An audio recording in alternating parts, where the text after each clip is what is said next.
시청자 여러분 안녕하십니까? YTN 뉴스나이트 시작합니다. 네, 비가 좀 그치는가 싶더니 장마 전선이 다시 많은 비를 뿌리고 있습니다. 이 시각 현재 충청과 호남 등 남부 내륙에는 시간당 50mm의 폭우가 쏟아지고 있습니다. 내일은 중부지방으로도 비구름이 확대되면서 많게는 250mm까지 비가 내리는 곳이 있겠습니다. 먼저 오늘의 주요 뉴스 영상으로 보고 오시죠.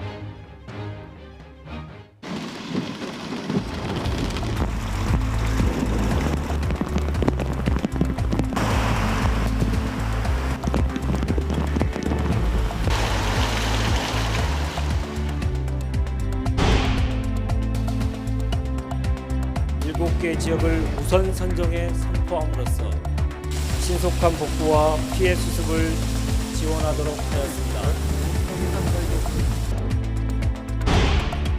박용민 대통령 비서실장과 비서실 소속 수석 비서관 5명 전원이 오늘 오전 문재인 대통령에게 일괄로 사의를 표명했습니다.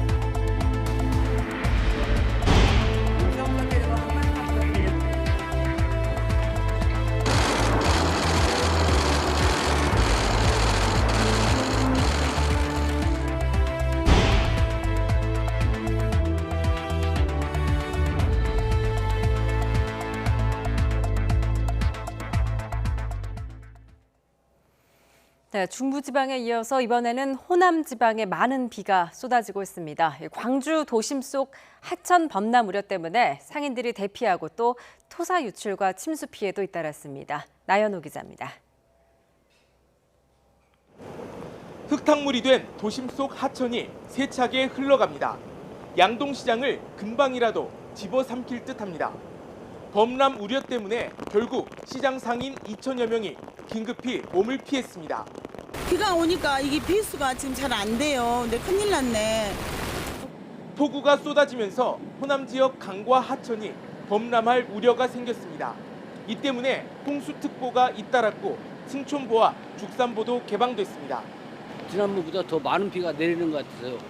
지금 순식간에 지금 물 불어나는 것이 엄청 많이 불어나고 있습니다. 아니 보니까 지금 겁도 나고 좀 불안하고 초조하고 그런 마음이 있어요. 짧은 시간 물폭탄이 쏟아지면서 도로는 하천이 돼버렸습니다. 그나마 조심조심 건너갈 수 있으면 다행입니다. 미처 대피하지 못한 채 잠겨버려 지붕만 보이는 차들도 있습니다. 산에서 쏟아진 토사가 아파트 주차장을 덮쳐 차량이 깔리기까지 했습니다. 도로 옆으로 토사와 물이 폭포처럼 쏟아지기도 합니다. 하천 옆 농로에 진입하려던 트럭은 불어난 물에 멈춰버렸습니다. 신고를 받고 출동한 구조대가 줄을 연결해 가까스로 탑승자들을 구조합니다. 많은 비에 주택 침수도 잇따랐습니다. 또랑에 물이 이렇게 딱 차버리면 물이 역류가 돼갖고 이렇게 물이 차요. 기찻길에 토사가 무너지면서 광주 송정과 전남 순천 구간 열차 운행이 중단됐습니다. 금요일 오후에 닥친 폭우로 호남은 적지 않은 피해를 입게 됐습니다. YTN 나연호입니다. 광주 전남 지역에 최고 200mm가 넘는 폭우가 내리면서 영산강과 섬진강에 홍수경보가 내려졌습니다. 영산강 홍수통제소는 오늘 전남 나주시 영산강의 나주대교와 남평교, 곡성군 섬진강의 금곡교에 홍수경보를 발령했다고 밝혔습니다. 영산강 홍수통제소는 홍수경보는 계획 홍수량의 70%가 흐르는 수위로 하천 산책로와 주차장들이 모두 잠기므로 하천 접근을 피해 줄 것을 당부했습니다. 시각 현재 충청과 남부지방 곳곳에 국지성 호우가 쏟아지고 있습니다. 내일까지 많은 곳은 250mm 이상의 호우가 내릴 것으로 보여 주의가 필요합니다. 이번에는 기상센터 연결해 자세한 날씨 알아보겠습니다. 권혜인 캐스터. 네, 기상센터입니다. 지금 비가 많이 내리는 곳이 어딘가요? 네, 현재 레이더 화면을 보면 붉은색으로 표시된 강한 비구름이 경남 해안 지역을 중심으로 영향을 주고 있습니다. 부산에는 시간당 40mm가 넘는 매우 강한 비가 쏟아지고 있는데요. 그밖에 경남 내륙과 호남 서해안에도 시간당 20mm 안팎의 강한 비가 내리고 있습니다. 밤 사이에도 강한 비구름이 유입되면서 곳곳에서 국지 호우가 쏟아지겠습니다. 지난 1일부터 지금까지 철원 동송읍에 700mm가 넘는 전국에서 가장 많은 비가 내렸고요. 지금은 소강 상태를 보이고 있는 서울도 403.5mm의 누적 강우량을 기록하고 있습니다. 현재 강한 비가 집중되고 있는 충청과 남부 지역 대부분에 호우특보가 발효 중인데요. 내일은 경기 남부와 강원 남부 지역까지 호우특보가 확대될 것으로 보입니다. 내일까지 경기 남부와 강원 남부, 충청 이남 지역의 많은 곳은 250mm 이상의 호우가 쏟아지겠고요. 서울을 비롯한 중북부 지방에도 내일 새벽부터 다시 비가 시작되면서 50에서 100mm의 비가 내리겠습니다. 이번 주말 동안 가장 강한 비가 내리는 시점과 지역을 살펴보겠습니다. 우선 내일 낮까지는 충청과 남부 지방이 고비가 되겠고요. 내일 오후부터 모레 사이에는 중부 지방에 벼락을 동반한 장대비가 쏟아지겠습니다.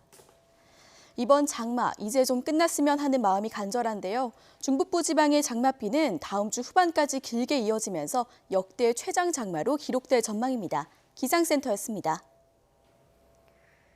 춘천 의암댐에서 뒤집힌 선박 3척 가운데 경찰 순찰정이 만 하루 만에 발견됐지만 실종자 5명의 생사는 아직 확인되지 않고 있습니다. 폭우에 댐이 방류 중인 위험한 상황에서 작업을 강행한 것으로 드러나 춘천시의 안일한 행정에 비판이 쏟아지고 있습니다. 송세혁 기자입니다. 사고 직전 인공수초섬 고정 작업을 돕던 레저보트 운영자가 촬영한 영상입니다. 춘천시가 조성한 거대한 수초섬이 물살에 떠내려갑니다. 맨 아래쪽에 수초섬 관리업체 고무보트가 보이고 그 옆으로 시청 행정선과 경찰 순찰정도 보입니다. 섬을 고정하기 어렵다고 판단한 듯 시청 행정선이 방향을 바꿔 움직이기 시작합니다. 하지만 몇 분 뒤 고무보트가 댐 수문 부근에 설치된 철제 통제선에 걸렸고 다른 두 척도 이를 구하려다 함께 뒤집힌 것으로 보입니다. 앞서 근처에 있던 레저보트 운영자들이 위험하다며 철수를 여러 차례 권고했지만 소용없었습니다. 컨트롤 타워가 제대로 작동이 전혀 안 됐다는 것. 그리고 그게 떠내려가면서 30분 정도의 어떤 시간이 있었는데 빠져나오라고 하는 데가 없었다는 게 제일 큰 문제입니다. 무엇보다 폭우로 물이 불어나고 수문 개방으로 강물 속도가 빨라진 댐에서 작업을 강행한 것 자체가 문제라는 지적입니다. 지금 출동했던 어떤 선박들로 예인할 수 없는 그런 수압이나 부력을 갖고 있는 크기거든요. 그래서 너무 무리한 현장 대응을 왜 했는지 참 이해하기가 좀 어렵습니다. 하지만 춘천시는 상부의 지시가 없었다고 해명할 뿐 누가 작업을 지시했는지 왜 대피가 제때 이루어지지 않았는지 명확히 설명하지 못하고 있습니다. 당시 상황을 어떻게 알게 되었고 또 현장에 나갔는지 담당 공무원이 기관제 공무원의 근로자에게 지원 요청을 하였는지 여부는 명확하게 확인되지 않고 있습니다. 구조당국은 경기 가평 자라섬부터 팔당댐까지 40km 구간에 대해 수색을 펼쳤지만 물살이 거세 어려움을 겪었습니다. 사고 지점에서 13km 떨어진 하류에서 경찰 순찰정이 만 하루 만에 발견됐지만 배 안에 실종자는 없었습니다. 경찰은 CCTV 영상을 확보해 국과수에 의뢰했고 담당 공무원을 불러 조사하는 등 수사에 속도를 내고 있습니다. YTN 송세혁입니다. 한강대교 일대에 9년 만에 내려졌던 홍수주의보는 오늘 오전에 해제됐습니다. 하지만 여전히 한강 수위가 높아서 서울 주요 도로가 일부 통제됐고 어제에 이어 오늘도 출근길 정체가 극심했습니다. 신준명 기자입니다. 서울 한강대교에 9년 만에 홍수주의보가 내려졌던 6일 오전. 도로 곳곳이 침수돼 20곳 가까운 구간이 통제되면서 출근길은 그야말로 전쟁터로 변했습니다.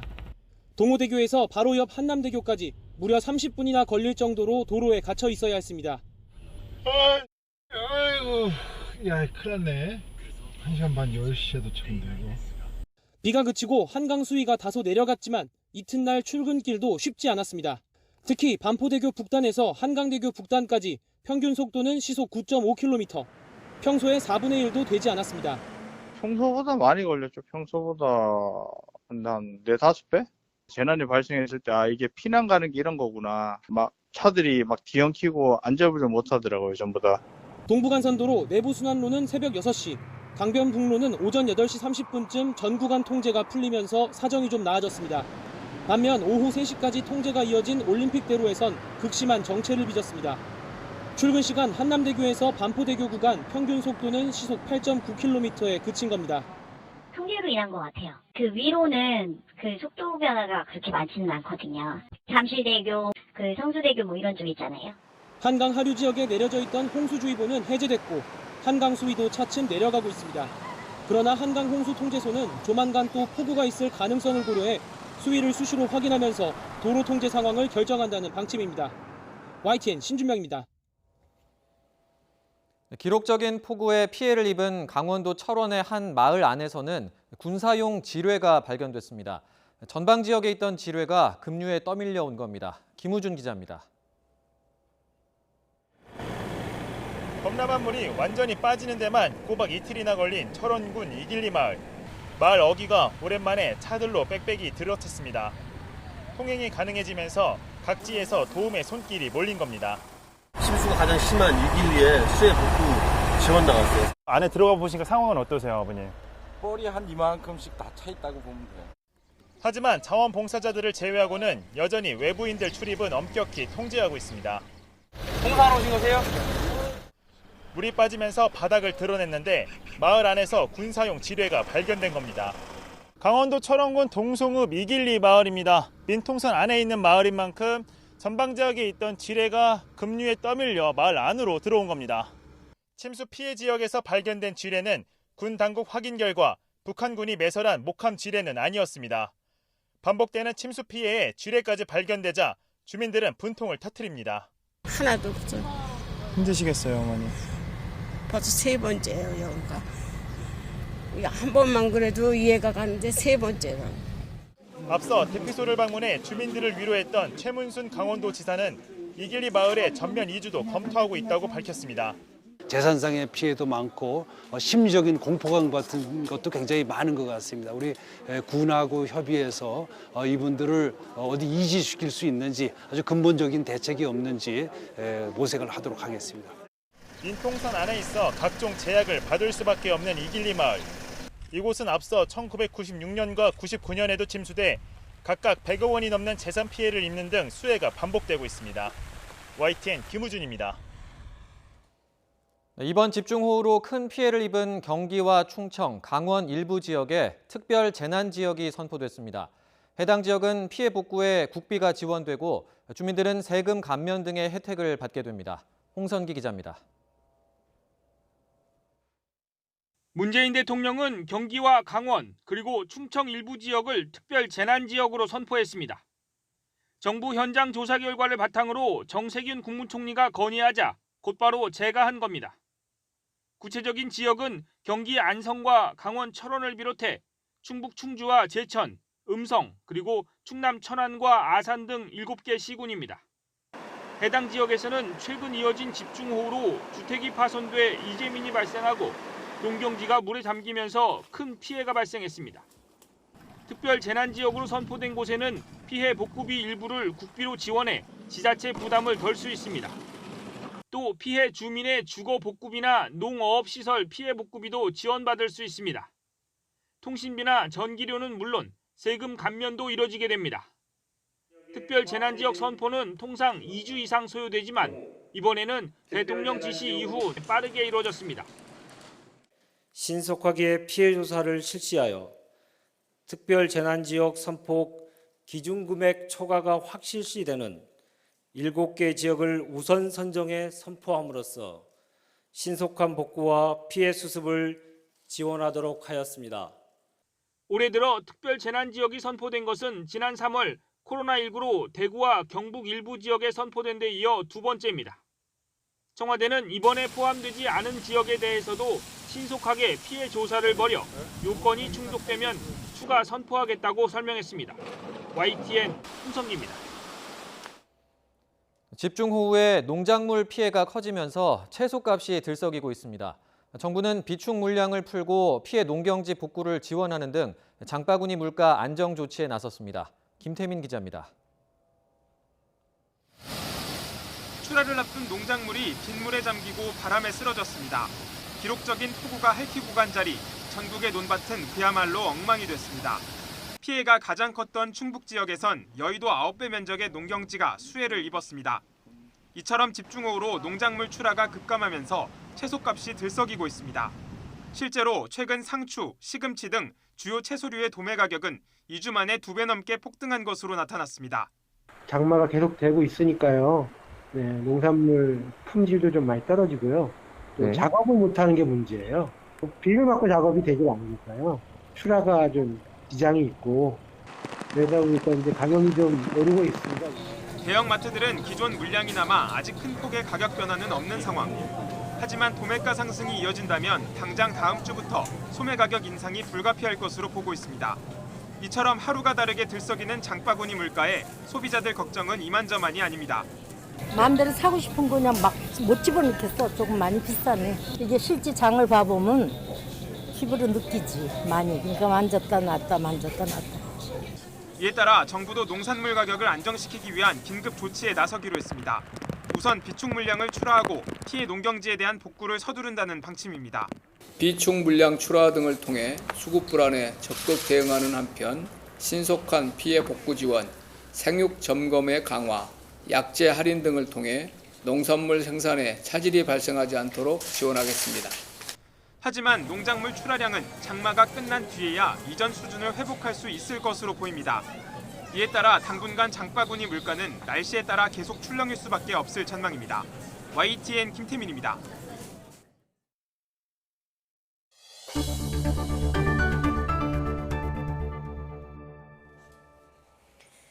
노영민 대통령 비서실장과 비서실 소속의 수석 비서관 5명 전원이 문재인 대통령에게 일괄 사의를 표명했습니다. 청와대 참모진의 다주택 보유 논란과 민심 위반에 따른 대통령 지지율 급락 등의 상황에 대해 책임을 지는 차원으로 해석이 되는데요. 3기 참모진으로의 순차적 인적 쇄신이 예상됩니다. 신호 기자입니다. 오전까지만 해도 개인정보 보호위원장 임명장 수여 외에 특별한 일정이 없던 청와대는 강민석 대변인의 오후 긴급 브리핑 직후 급박하게 돌아갔습니다. 노영민 대통령 비서실장과 비서실 소속 수석 비서관 5명 전원이 오늘 오전 문재인 대통령에게 일괄로 사의를 표명했습니다. 노영민 비서실장과 강기정, 윤도한, 김조원, 김거성, 김회숙 수석 등 6명이 한꺼번에 사의를 밝힌 겁니다. 노영민 실장 직속 수석 비서관들입니다. 청와대 수석 비서관급 참모들의 집단 사의 표명은 문재인 정부 들어 처음입니다. 청와대 핵심 관계자는 최근 상황에 대해 종합적인 책임을 지겠다는 의미라고 밝혔습니다. 특히 부동산 대책에 대한 비판 여론 때문이냐는 질문에는 언론 해석의 영역이라는 답변으로 대신해 사실상 이에 대한 책임을 지는 차원이라는 뜻으로도 이해할 수 있습니다. 총선 직후 70%를 넘던 문 대통령 지지율이 40%대로 급락하는 등 민심 위반 상황에 대한 위기감도 반영된 사의 표명으로 볼 수 있습니다. 비서실장과 수석들의 사표 수리와 후임 인선 시기는 문재인 대통령이 결정합니다. 모두 6명을 한꺼번에 새 인물로 채울 수 있을지는 미지수입니다. 이미 지난달부터 인사 검증이 진행됐던 정무, 소통수석의 경우 사표 수리가 빠를 수 있고 민정수석도 다주택 논란 책임으로 교체가 불가피해 보입니다. 비서실장은 리더십에 큰 타격을 입었지만 교체를 위한 검증의 시간이 다소 필요할 수 있습니다. 비서실장과 수석들의 집단 사의 표명으로 임종석, 노영민 체제에 이은 3기 참모진의 등판 시기가 예정보다 빨라질 수 있습니다. 청와대 인적 쇄신과 맞물려서 일부부터 장관을 교체하는 개각도 이르면 이달 안에 이루어질 전망입니다. YTN 신호입니다. 청와대 고위 참모들의 줄사표는 노영민 비서실장과 김조원 민정수석 등 대통령 참모들의 이른바 똘똘한 한 채 논란에서부터 시작됐습니다. 청와대 최고위 참모들까지 강남집을 포기하지 않으려 하는 모습은 고스란히 문 대통령의 국정 동력 약화로 이어졌습니다. 지난 한 달여 동안의 과정, 차정현 기자가 정리했습니다. 문재인 대통령이 국토부 장관을 청와대로 불러 부동산 대책 긴급 보고를 받은 지난달 2일. 노영민 비서실장은 청와대 다주택 참모 12명에게 한 채만 남기고 팔라고 주문했습니다. 그런데 정작 스스로의 선택이 화근이 됐습니다. 자신의 집 2채 가운데 서울 반포가 아닌 충북 청주의 아파트를 팔면서 대통령 비서실장마저 똘똘한 한 채를 지켰다는 빈축을 샀습니다. 여론의 역풍에 떠밀려 결국 반포 아파트까지 내놓고 사과했습니다. 청와대 내 인사검증과 공직 기강을 책임지는 김조원 민정수석도 마찬가지였습니다. 노 실장의 매각 권고에 강하게 반발한 것으로 알려진 김 수석은 서울 잠실과 도곡동에 20억대 아파트 2채를 갖고 있습니다. 청와대가 이달 안에 모든 참모들이 매매 계약서를 제출하기로 했다며 다주택 제로를 선언하면서 일단락되는가 싶더니 정작 잠실의 아파트를 직전 최고가보다 2억 원 비싸게 내놓은 사실이 알려지면서 직 대신 집을 선택한 거냐는 논란을 다시 불러왔습니다. 이번에 사퇴한 수석 비서관 5명 중 3명이 아직 다주택을 해소하지 못한 참모들입니다. 노영민 비서실장의 권고에서 시작된 청와대 참모 다주택 논란은 여론의 지지가 아닌 역풍만 맞고 한 달여 만에 초유의 대통령 참모진 줄사표라는 결과로 이어졌습니다. YTN 차정은입니다. 노영민 대통령 비서실장과 비서실 소속 수석 비서관들이 이렇게 사의를 표명하자 미래통합당에서는 보여주기식 꼬리 자르기라는 비판이 나왔습니다. 그러면서 직이 아닌 집을 택했다며 김현미 장관과 김상조 정책실장 책임론까지 꺼내들었습니다. 최하영 기자입니다. 노영민 비서실장과 비서실 소속 수석비서관 5명이 사의를 표명했다는 속보가 전해지자 미래통합당에선 곧장 강도 높은 비판이 나왔습니다. 한마디로 대충 위기를 모면하려는 보여주기식 꼬리 자르기에 불과하다는 겁니다. 강남 2채 김조원 민정수석은 결국 직이 아닌 집을 택했습니다. 내놓은 집이 안 팔려서 1주택자 못한다던 김혜숙 인사수석도 불행인지 다행인지 다주택자로 남게 됐습니다. 게다가 사의 표명 당사자 대부분이 다주택 논란을 빚은 만큼 꼬리 자르기 의도가 다분한 것으로 보고 있습니다. 여기에 책임론도 꺼내들었습니다. 정작 국정 실패에 책임을 져야 할 사람은 빠져있다며 김현미 국토부 장관과 김상조 청와대 정책실장이 책임지는 모습을 보여야 했다고 꼬집었습니다. 정의당 역시 청와대 참모진들이 책임을 지겠다는 태도로 평가하지만 크게 보면 핵심을 비껴갔다는 생각입니다. 최근 재정 정책을 비롯해 부동산 문제 등의 책임이 있는 정책 담당자들이 배제된 평가는 근본적인 한계가 있을 수밖에 없습니다. 그러면서 홍남기 경제부총리와 김상조 청와대 정책실장에게 책임을 물어야 한다고 강조했습니다. 반면 더불어민주당은 말을 아꼈습니다. 다만 대통령의 판단을 존중하겠다며 정부와 함께 국정 운영에 공백이 없도록 뒷받침하고 부동산 안정과 호우 피해 수습에 집중하겠다고 밝혔습니다. 부동산 정책에 대한 불신만큼 이번 사의 표명을 바라보는 정치권 눈초리도 따갑습니다. 이에 따라 홍남기 부총리와 김현미 장관, 김상조 정책실장을 향한 책임론은 더욱 거세질 전망입니다. YTN 최하영입니다. 추미애 법무부 장관이 취임한 뒤 2번째 검찰 고위 간부 인사를 발표했습니다. 이성윤 서울중앙지검장은 유임됐고 윤석열 총장을 보좌하는 대검 차장에는 조남관 법무부 검찰국장이 승진해 보임됐습니다. 보도에 박기환 기자입니다. 올해 초 대규모 물갈이 인사 이후 7개월 만에 검찰 고위 간부 인사가 단행됐습니다. 추미애 법무부 장관이 취임한 뒤 2번째입니다. 먼저 채널A 기자 강요 미수 사건 수사를 지휘하며 윤석열 총장과 대척점에서 갈등을 빚은 이성윤 서울중앙지검장은 유임돼 계속 자리를 지키게 됐습니다. 윤석열 총장을 가장 가까운 거리에서 보좌하는 대검 차장에는 조남관 법무부 검찰국장이 고검장급으로 승진해 부임하게 됐습니다. 추 장관을 도와 검찰의 인사와 재정 등을 총괄할 법무부 검찰국장 자리에는 심재철 대검 반부패 강력부장이 전보됐습니다. 이성윤 지검장 지휘 아래 있던 서울중앙지검 차장검사들도 대거 승진해 대검 부장에 보임됐습니다. 채널A 강요미수 사건 수사팀을 이끈 이정현 1차장 검사는 대검 공공수사부장, 삼성 경영권 불법 승계 의혹 수사를 지휘한 신성식 3차장 검사는 대검 반부패 강력부장으로 인사가 났습니다.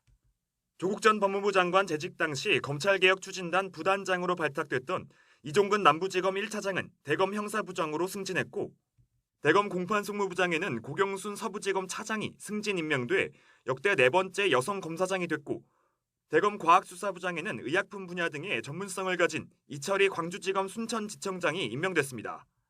법무부는 형사공판부 검사들과 민생 분야 전문 검사를 발탁했고 여성 검사의 검사장 승진과 주요 보직 보임으로 균형을 도모했다고 밝혔습니다. 또 수사권 조정으로 진행될 시스템 변화를 고려해 대전과 대구, 부산, 광주 고검 차장 자리와 대검 인권부장 자리는 공석으로 유지했다고 덧붙였습니다. YTN 박규환입니다. 네, 금융수사 전문 특별수사통 검사로 분류되는 문찬석 광주지검장이 검찰 내 한직으로 분류되는 법무연수원 기획부장으로 발령받은 직후 법무부에 사직서를 제출했습니다. 시세 조정 분야 공인 전문 검사 1급인 블랙벨트 인증을 최초로 받는 등 금융범죄 수사 전문가로 꼽히는 문 지검장은 지난 2017년 서울 동부지검 차장검사로 재직하면서 다스 실소유주가 이명박 전 대통령이라는 것을 밝혀내 재판에 넘겼습니다. 문 지검장은 지난 2월 대검찰청에서 열린 전국지검장 회의에서 이성윤 서울중앙지검장이 윤석열 검찰총장 지시를 거부한 것을 공개적으로 비판했습니다. 이번 검사장 인사로 윤석열 검찰총장을 보좌하는 대검찰청 참모진에 추미애 장관이나 이성윤 서울중앙지검장과 가까운 인물들이 대거 포진하게 됐습니다. 법무부는 윤 총장 의견을 충분히 들었다고 강조하고 있지만 법무부가 검찰 조직을 사실상 장악하면서 윤 총장 입지는 더욱 좁아졌다는 평가입니다. 계속해서 조성호 기자입니다.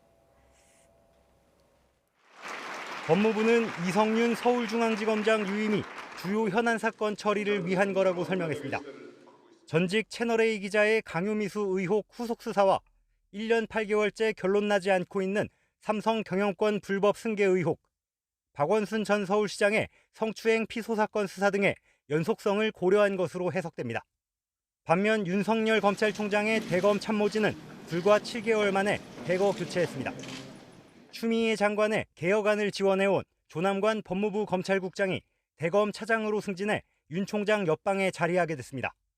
라임 사태 등 특별 수사를 담당하는 반부패 강력부장, 정치권 관련 수사를 맡는 공공수사부장에는 이른바 이성윤 라인이 포진했습니다. 형사부장에 내정된 이종근 남부지검 1차장은 조국 전 장관 시절 검찰개혁 추진단 부단장으로 발탁돼 관련 실무를 담당했습니다. 주요 수사지휘 라인이 모두 추 장관과 이성윤 지검장의 힘을 실어줄 검사들로 배치돼 윤 총장 주변을 에워싼 모양새입니다. 법무부가 사실상 검찰 조직을 장악하면서 정부 여당 관련 수사가 더디게 진행될 수 있다는 관측도 나옵니다. 윤석열 사단으로 불리는 이른바 특수통 검사들은 지난 인사에 이어 이번에도 주요 보직에 이름을 올리지 못했습니다. 법무부는 이번 인사를 앞두고 법률상 규정된 검찰총장 의견 청취 절차를 투명하게 진행했다고 거듭 강조했습니다. 하지만 대검 측은 보직에 대한 협의가 없던 만큼 윤 총장 의견이 전혀 반영되지 않았다고 반박했습니다. 실제로 윤 총장이 추천한 인사들도 이번 승진 대상에서 전부 배제된 것으로 알려졌습니다. 윤석열 사단 학살로 평가받는 추미애 장관의 첫 인사에 이어 또다시 대검 참모진이 물갈이되면서 윤 총장이 설 자리는 더욱 좁아지고 있습니다. YTN 조성호입니다. 의대 정원 확대 반발에 전공의들이 오늘 아침 7시부터 하루 동안 파업에 나섰습니다. 수술실이나 응급실 등 필수 분야 의료진도 참여해서 의료 공백이 우려됐지만 다행히 진료에 큰 차질이 빚어지진 않았습니다. 손효정 기자입니다. 서울 여의도공원. 가운 대신 피켓을 든 젊은 의사들이 한 곳에 모였습니다. 지난달 23일 정부와 여당이 의과대학 정원 증원 방안을 발표하면서 이에 반발하는 전공의와 의과대학 학생들이 집회에 참석한 겁니다. 주최 측 추산 6천여 명에 달합니다. 숫자만 늘리는 것이 정답은 아닙니다. 국민을 위한다면, 그리고 진정으로 우리 환자들을 위한다면 눈 가리고 아웅식의 해법이 아니라 해답을 찾아주십시오. 앞서 아침 7시부터 인턴 레지던트 등 대형 병원에서 수련 과정을 밟는 전공의들이 24시간 동안 유례없는 파업에 나섰습니다. 정부가 추진하는 의대 정원 확대와 공공의대 설립에 반대하는 목소리를 내기 위해서입니다. 전국 16,000여 명 전공의 가운데 70%가량이 연차를 내고 파업에 참여한 것으로 추산됩니다. 수술실 응급실에서 근무하는 인력까지 파업에 참여하자 대형 병원들은 대책 마련에 비상이 걸렸습니다. 전공의 업무를 교수나 전문의가 나눠 맡고 응급 상황이 아닌 수술과 외래 진료 일정을 미리 조정했습니다. 이곳 서울대병원은 인턴과 레지던트 등 전공의가 500여 명에 달하는데요. 파업에 나서는 전공의의 업무를 전임의와 교수가 나눠 맡아 의료 공백을 메웠습니다. 외래 진료 대부분 예약제로 운영되고 있고 대형 병원에서 운영되는 선별진료소 또한 전공의가 아닌 간호사와 강사급 이상 의료진이 담당하는 만큼 걱정과 달리 큰 차질은 빚어지지 않았습니다. 병원을 찾은 환자들도 대부분 파업의 여파를 눈치채지 못했습니다. 아침 시간, 오후 시간 선생님들 회진은 제대로 다 돌고 계시고 전혀 몰랐고요. 특별히 다른 건 없고 정상적으로 평소처럼 뭐 거의 차이가 별로 없었어요. 그러나 여전히 정부와 의료계의 견해가 좁혀지지 않으면서 갈등의 불씨는 남아있는 상황입니다. YTN 손유정입니다. 최근 소규모 교회를 중심으로 코로나19 집단 감염 사례가 다시 잇따르고 있습니다. 이번 주말 예배를 앞두고 방역당국이 긴장하고 있습니다. 김종균 기자입니다. 기쁨교회에서 목사 부인인 보건교사가 지난 4일 확진 판정을 받은 뒤 감염 사례가 꼬리를 물고 있습니다. 목사 부부와 자녀 3명, 교인에 이어 목사 개인 업체의 직장 동료들, 자녀의 학교 친구가 잇따라 확진됐습니다. 목사 부인이 보건교사로 일하는 학교와 자녀가 다니는 학교에서 추가 환자가 나올 경우 지역사회 전파도 우려됩니다. 더구나 목사가 운영하는 업체는 다단계로 추정됩니다. 같은 고양시에 있는 반석교회에서도 집단 감염이 확인됐습니다. 지난 5일 첫 확진자가 나온 뒤 7명이 추가 확진됐습니다. 모두 예배를 마치고 함께 식사한 것으로 확인됐습니다. 지난 7월 24일 교회 소모임 등 집합 제한 행정명령을 해제하고 2주 만에 수도권에서 과거와 똑같은 유형의 집단 감염이 발생해 매우 우려가 되는 상황입니다. 방심하면 언제든 지난 2월에 신천지 교회 같은 위기 상황이 재현될 수 있습니다. 지난 5월과 6월에도 모두 47곳의 수도권 개척교회에서 119명의 환자가 발생한 바 있습니다. 무엇보다도 종교 행사 중에는 마스크를 절대 벗으면 안 됩니다. 침방울로 감염 전파가 될 수 있는 단체 식사, 성가대 활동, 찬송, 그리고 소모임은 하지 말아주시기를 강력하게 요청드립니다. 이번 주말 종교 행사에 또 비상이 걸린 가운데 방역당국은 최근 집단 감염 사례가 발생한 카페에서도 음료를 마실 때를 제외하고는 주문 대기하거나 대화할 때는 모두 마스크를 써달라고 당부했습니다. YTN 김준길입니다. 국내 양대 포털 사이트 네이버와 다음이 스포츠 뉴스 댓글을 잠정 폐지하기로 했습니다. 도를 넘은 악성 댓글로 선수들이 고통받지 않게 하기 위해서입니다. 양시창 기자입니다. 지난 시즌 두산에서 방출된 서름을 딛고 올 시즌 기아에서 보란듯이 재기에 성공한 홍상삼. 하지만 팬들의 욕설에 가까운 비난에 공황장애까지 얻어 한동안 힘든 시기를 보냈습니다. 기사 같은 거 댓글에 좀 안 좋은 욕 같은 것도 많이 좀 보다 보니까 그러다 보니까 저도 모르게 이게 괜찮다고는 하는데 좀 이게 마음속으로 계속 쌓여있던 것 같아요. 홍상삼뿐만이 아닙니다. 지난 1일 스스로 생을 마감한 여자 프로배구 고유민 선수 역시 생전 지독한 악성 댓글에 시달렸습니다. 이제 막 댓글이나 뭐 악플러들이 뭐 이제 네가 리베로냐, 뭐 네가 배구 선수냐, 내가 발로 해도 그것보다 잘하겠다. 저는 리베로가 아닌데 왜 나한테 이렇게 욕을 하는 거지?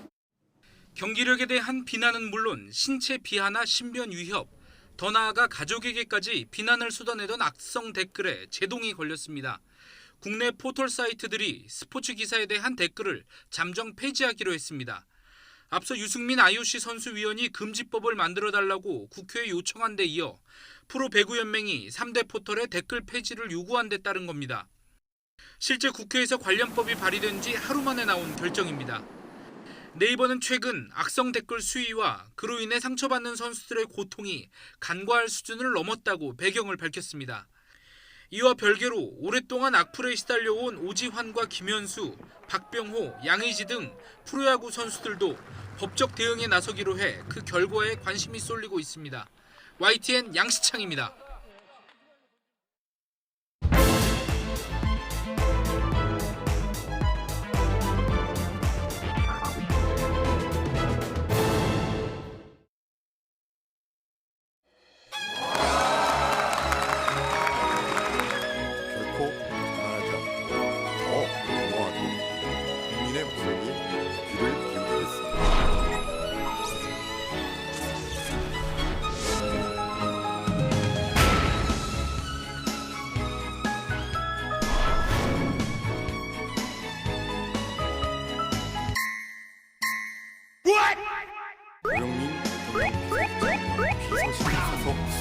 간 5명 전원이 문재인 대통령에게 일괄로 사의를 표명했습니다.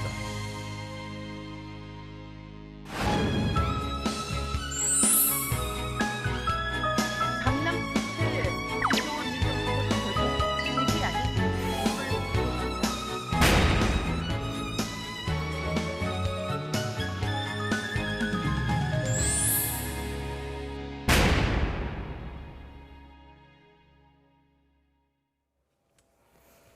네, 노영민 대통령 비서실장과 비서실 소속 수석 비서관 5명의 일괄 사의를 표명했습니다. 여권에 대한 민심 위반이 그만큼 심각하다는 위기의식이 반영된 것이라는 관측도 나오는데요. 야권에서는 꼬리 자르기라며 일제히 비판의 목소리를 내고 있습니다. 나이트포커스 오늘은 차재원 부산가톨릭대 교수, 이현종 문화일보 논설위원과 함께하겠습니다. 안녕하세요. 네, 안녕하세요.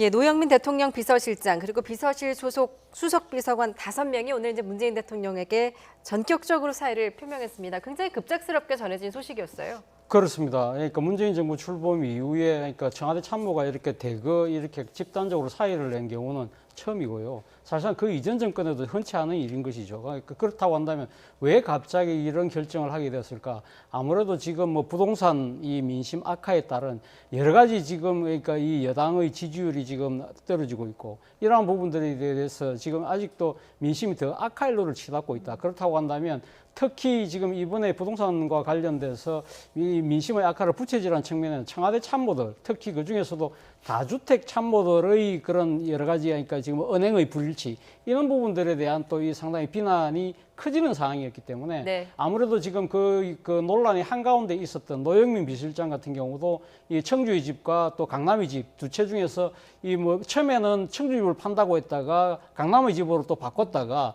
그것이 그 강남에 대한 똘똘한 한 채를 뭐 가지는 거 아니냐는 비난 때문에 결국은 두 채를 다 파는 그런 해프닝도 겪었고요. 그리고 또 오늘 그러니까 지금 이 노영민 실장 체제 아래에 있는 수석 비서관 5명도 같이 사의를 표명했는데 그 중에는 이 의외로 지금 다주택 참모들이 꽤 있습니다. 예를 들면 지금 화면에 오고 있는 김혜숙 인사참모라든지 김거성 시민사회수석이라든지 그리고 또 지금 또 화면에 오고 있습니다만은 김조원 지금 민정수석 같은 경우도 사실 또 어제 또 뜨거운 논란의 장본이었지 않습니까? 바로 이런 부분들 때문에 아마 이런 여러 가지 민심의 동향을 이제 파악하고 난 뒤에 나름대로 이 지금 민심이 이렇게 악화되고 있는 부분이 만약에 산불에 비유하자고 한다면 이걸 어떤 식으로 빨리 차단을 해야 되는데 아마 스스로 일종의 방아선을 치는 차원에서 집단적 사의를 표한 것이 아닐까라는 지금 해석이 나오고 있습니다. 예, 청와대 이제 핵심 관계자는 최근 상황에 대한 종합적인 책임을 지겠다는 뜻에서 사표를 낸 것이다라고 설명을 했습니다.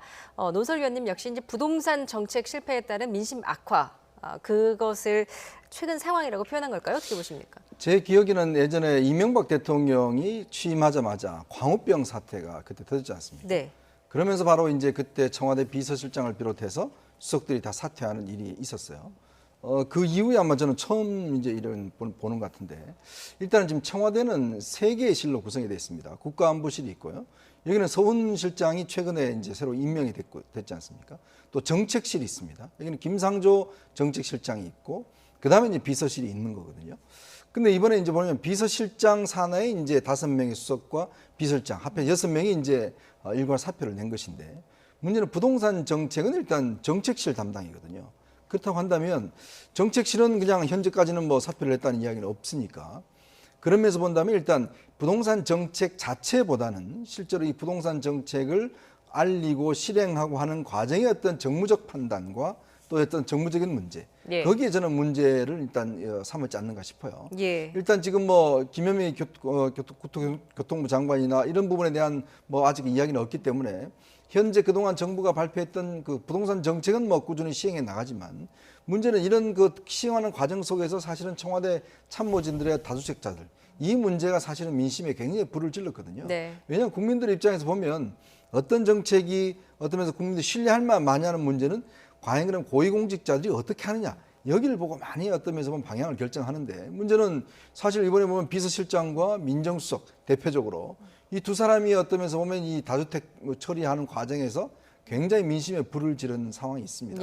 아마 그런 면들에서 이제 대통령 지지율이 급격히 떨어지고 여당 지지율 떨어지니까 아마 빨리 뭔가 국정 전환을 해야 되겠다. 그 판단에서 일단 노영민 실장이 일단 사표를 제출한 것 같고, 저는 조금 더 내면 깊이 들어가자면 노영민 실장과 김조원 민정수석 간의 조금의 갈등 소지도 아마 이 사태를 좀 초래한 게 아닌가, 저는 그렇게도 보고 있습니다. 예.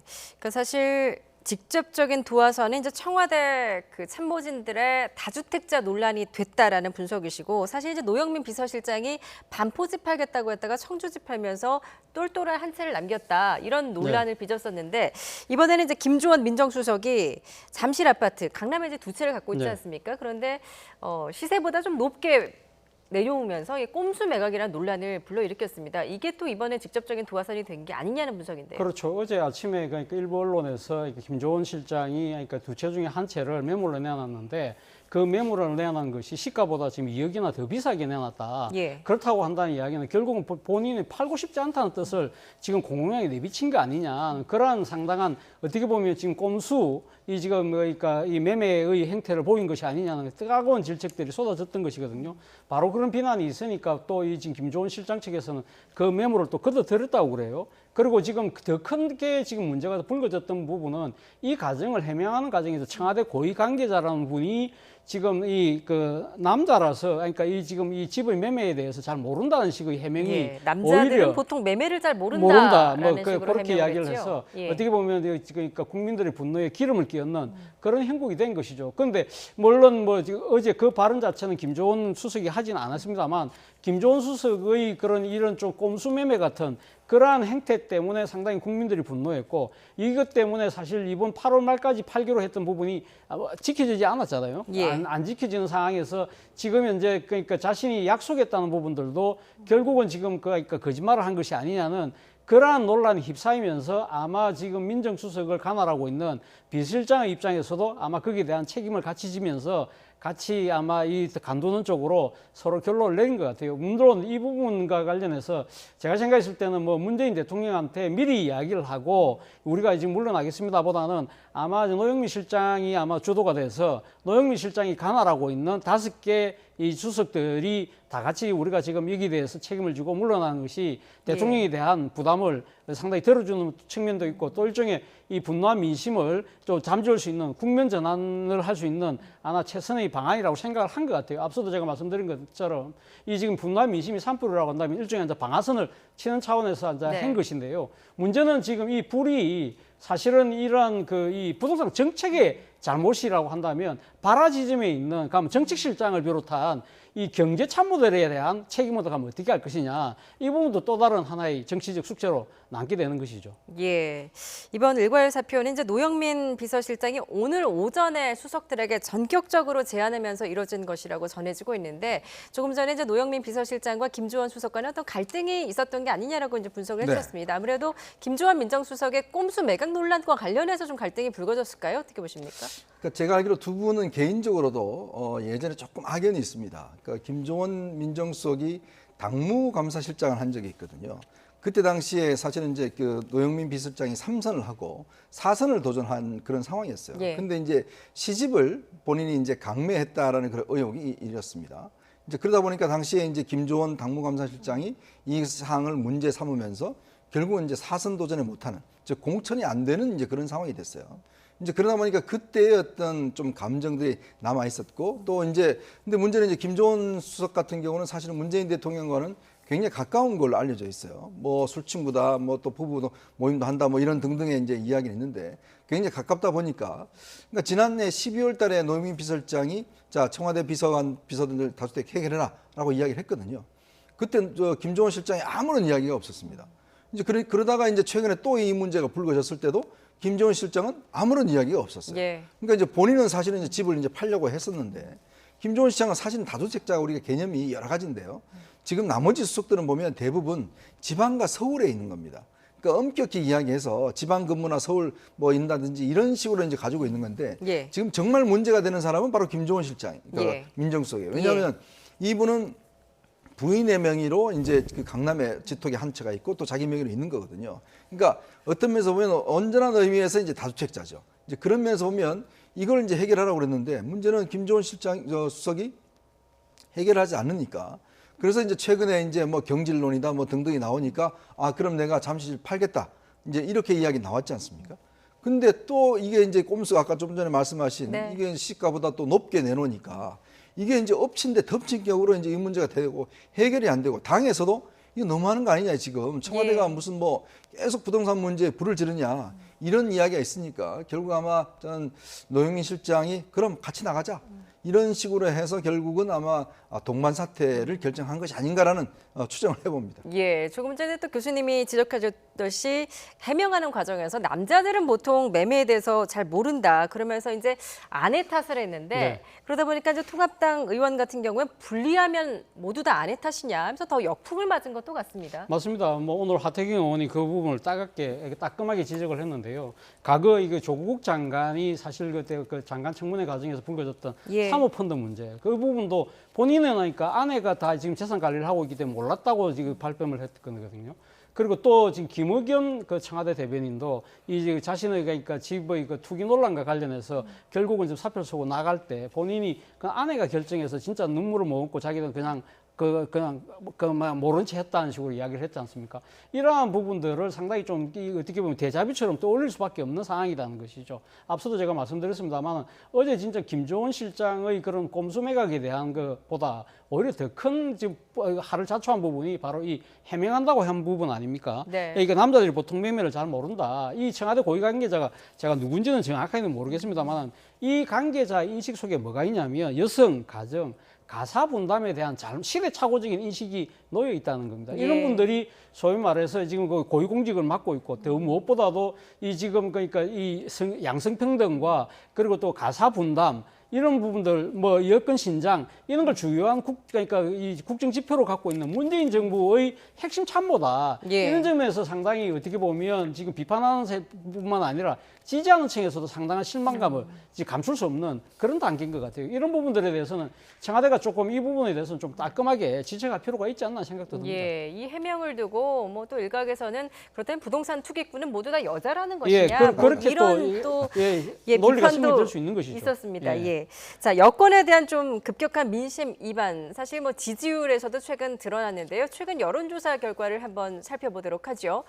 통합당 같은 경우에는 총선 이후에 지지율이 최고치를 찍은 반면에 민주당은 최저 지지율을 기록을 했습니다. 아까 총선 직후 문 대통령 지지율도 사실 70%를 넘었었는데 최근에 40%로 급락을 했거든요. 최근에 이런 민심 이반 상황에 대해서 어떻게 보고 계십니까? 그러니까 이제 어떤 면에서 보면 민심 위반이라는 거니까 어차피 이제 총선이 끝나고 나면 그 지지도는 좀 떨어지게 돼 있어요. 근데 이제 이 기울기죠. 이게 어떤 속도와 기울기가 굉장히 어떤 면에서 보면 빨리 브레이크를 잡지 않으면 상당히 위험해질 수 있다는 판단들을 아마 저는 청와대에서 한 것 같습니다. 왜냐하면 지난 4.17 총선 이후에 보면 거의 지금 한 달에 10%씩 지금 포인트씩 지지율이 빠졌다고 볼 수가 있는 거거든요. 그럼 굉장히 빠른 속도로 지금 지지율이 빠진 거거든요. 예. 그러면 이런 속도라면 만약에 지금 이 부동산 문제가 해결되지 않으면 예전에 아시겠지만 노무현 전 대통령이 이 부동산 문제가 해결되지 않으면서 마지막에 거의 10%대 지지율까지 떨어진 적이 있습니다. 그때 국민들 앞에 정말 죄송하다고 사과까지 한 적이 있어요. 예. 이제 그 트라우마가 아마 문재인 정부에도 솔직히 있을 겁니다. 그런 면에서 보면 지금 이제 정부가 이번에 23번째 대책까지 내놨지 않습니까? 공급 대책까지. 예. 내놨는데 만약에 이것마저도 먹히지 않는다고 한다면 이 지지율의 어떤 떨어지는 속도가 있고 또 부동산 문제는 사실은 정책이 옳고 그런 걸 좀 떠나서 굉장히 심리적인 면이 있어요. 사실은 부동산 정책 정부가 내놓은 걸 보면 어쩌면 시장에서도 이게 뭐 지금 충분히 쓸만한 정책이다라는 그런 긍정적 평가도 있어요. 근데 문제는 이 부동산 정책이라는 게 굉장히 심리적이어서 네. 아니 내가 지금 이걸 어떻게 해야 되냐라는 걸 보면 정부 관계자들이 어떻게 하냐를 보고 따라하고 또 정부 관계자들이 뭘 하냐에 따라서 민심이 많이 좌우가 되거든요. 최근에 여론사 그 구청에 보면 30대 여성의 지지도가 많이 빠졌습니다. 그 여러 가지도 원인도 있고 또 예를 들어서 지금 집을 장만하려고 하는 30, 40대 남성이라든지 예. 그러니까 그동안 문재인 대통령의 어떤 지지율을 받쳐왔던 세대에서 빠지기 시작했다는 것은 굉장히 위험한 것이고 예전에는요 이 지지율이 빠지면 좀 중도층으로 가버려요. 그러니까 야당으로 가지 않습니다.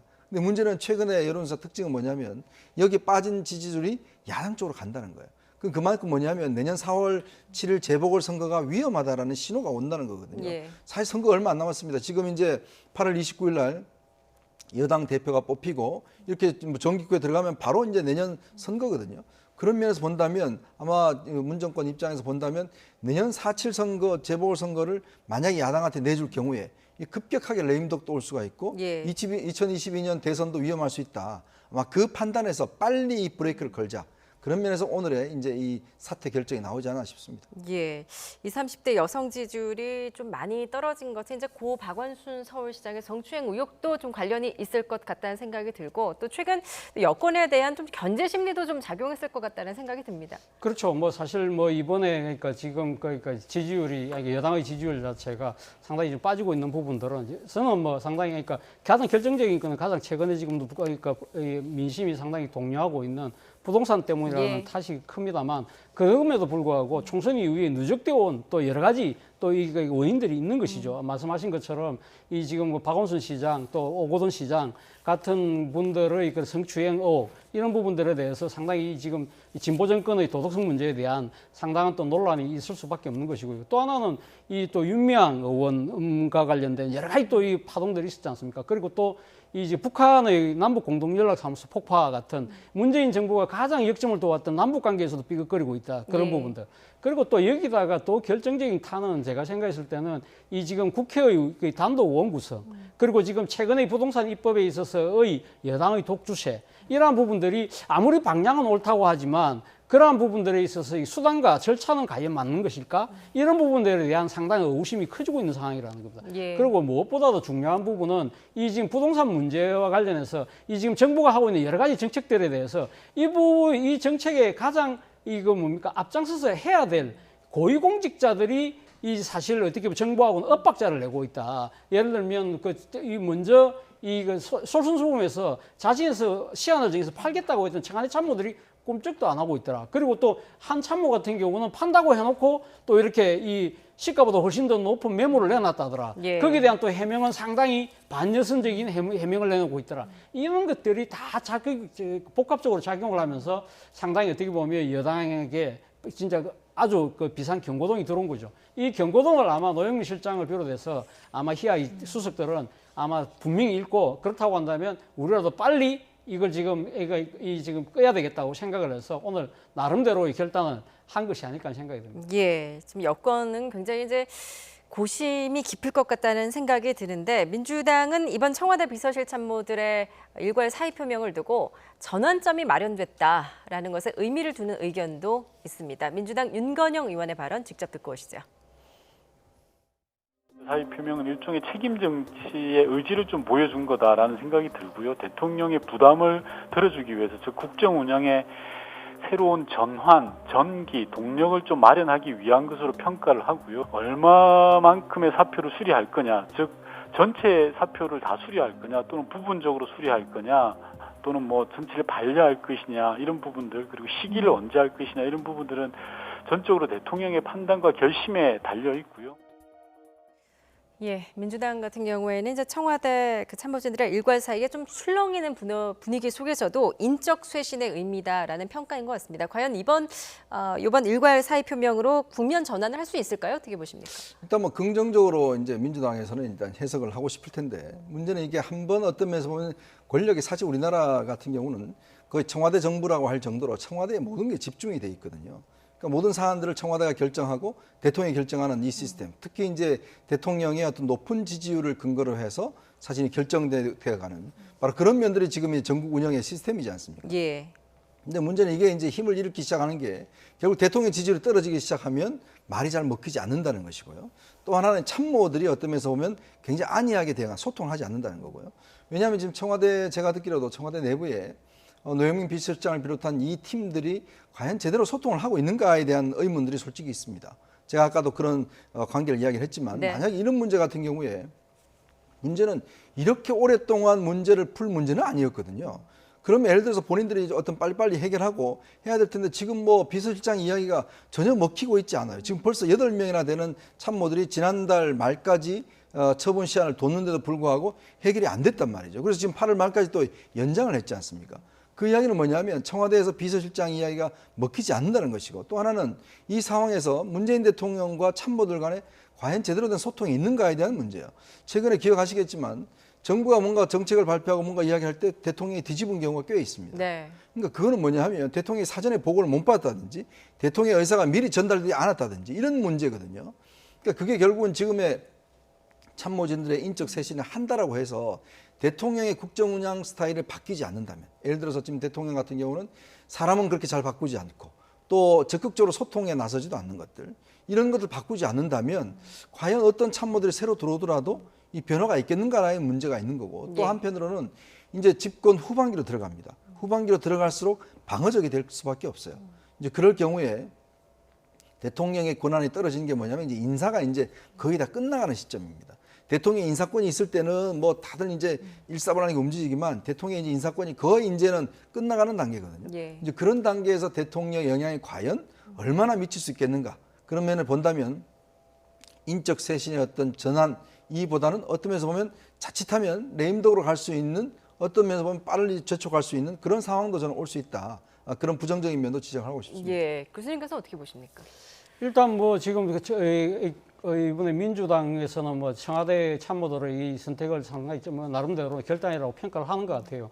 뭐 지금 앞서도 제가 말씀드린 것처럼 지금 사실 부동산에 대한 여러 가지 국민들의 분노한 민심 자체가 심상찮은 상황이다. 그렇다고 한다면 상당히 문제의 근원이라고 할 수 있는 청와대 다수적 참모들 중심으로 해서 먼저 이 자기 희생의 모습을 보이는 모습, 아마 그러니까 민주당 입장에서 박수를 칠 수밖에 없는 상황인데요. 그럼에도 불구하고 제가 상당히 좀 아쉽다고 생각하는 부분은, 물론 뭐 민주당은 지난번 총선을 거치면서 항상 강조했던 게 원팀입니다. 그러니까 당청 간의 일체된 그러니까 목소리를 내자는 것이었는데, 과연 지금 그러니까 이 청와대 참모들이 다주택자들이 자신들이 설정한 그 기한을 지키지 않은 상태에서 제대로 그걸 이행하지 않고, 그것도 또 일종의 꼼수매매까지 하는 그러한 양상을 비추고 있는데도 아무 말도 안 하고 있다가 뒤늦게서 청와대 참모들이 결정하고 난 뒤에 박수를 치는 모습들이 과연 책임 있는, 국정을 책임지고 있는 여당의 모습인가, 이런 부분들에 대해서는 한번 좀 책임볼 필요가 있다는 겁니다. 아무리 원팀도 좋고 당정 일치도 좋지만, 그러나 이 지금 그 건보의 핵심이라고는 청와대 참모들에서의 나름대로의 국민들이 그러니까 원성을 살 수 있는 행위들에 대해서는 미리미리 거기에 대해서 견제를 하는 것도 아마 지금 그러니까 국정을 책임지고 있는 여당의 책임된 모습이 아닐까 생각도 해봤습니다. 예, 지금 야권에서는 좀 비판이 쏟아지고 있습니다. 지기 아닌 집을 택했다라는 비판, 또 핵심 책임자들이 아닌 인사들의 사퇴다라는 비판도 나오고 있는데요. 발언 직접 들어보겠습니다. 강남 두채 김종원 민정수석은 결국 직이 아닌 집을 택했습니다. 내놓은 집이 안 팔려서 1주택자 못한다던 김혜숙 인사수석도 불행인지 다행인지 다주택자로 남게 됐습니다.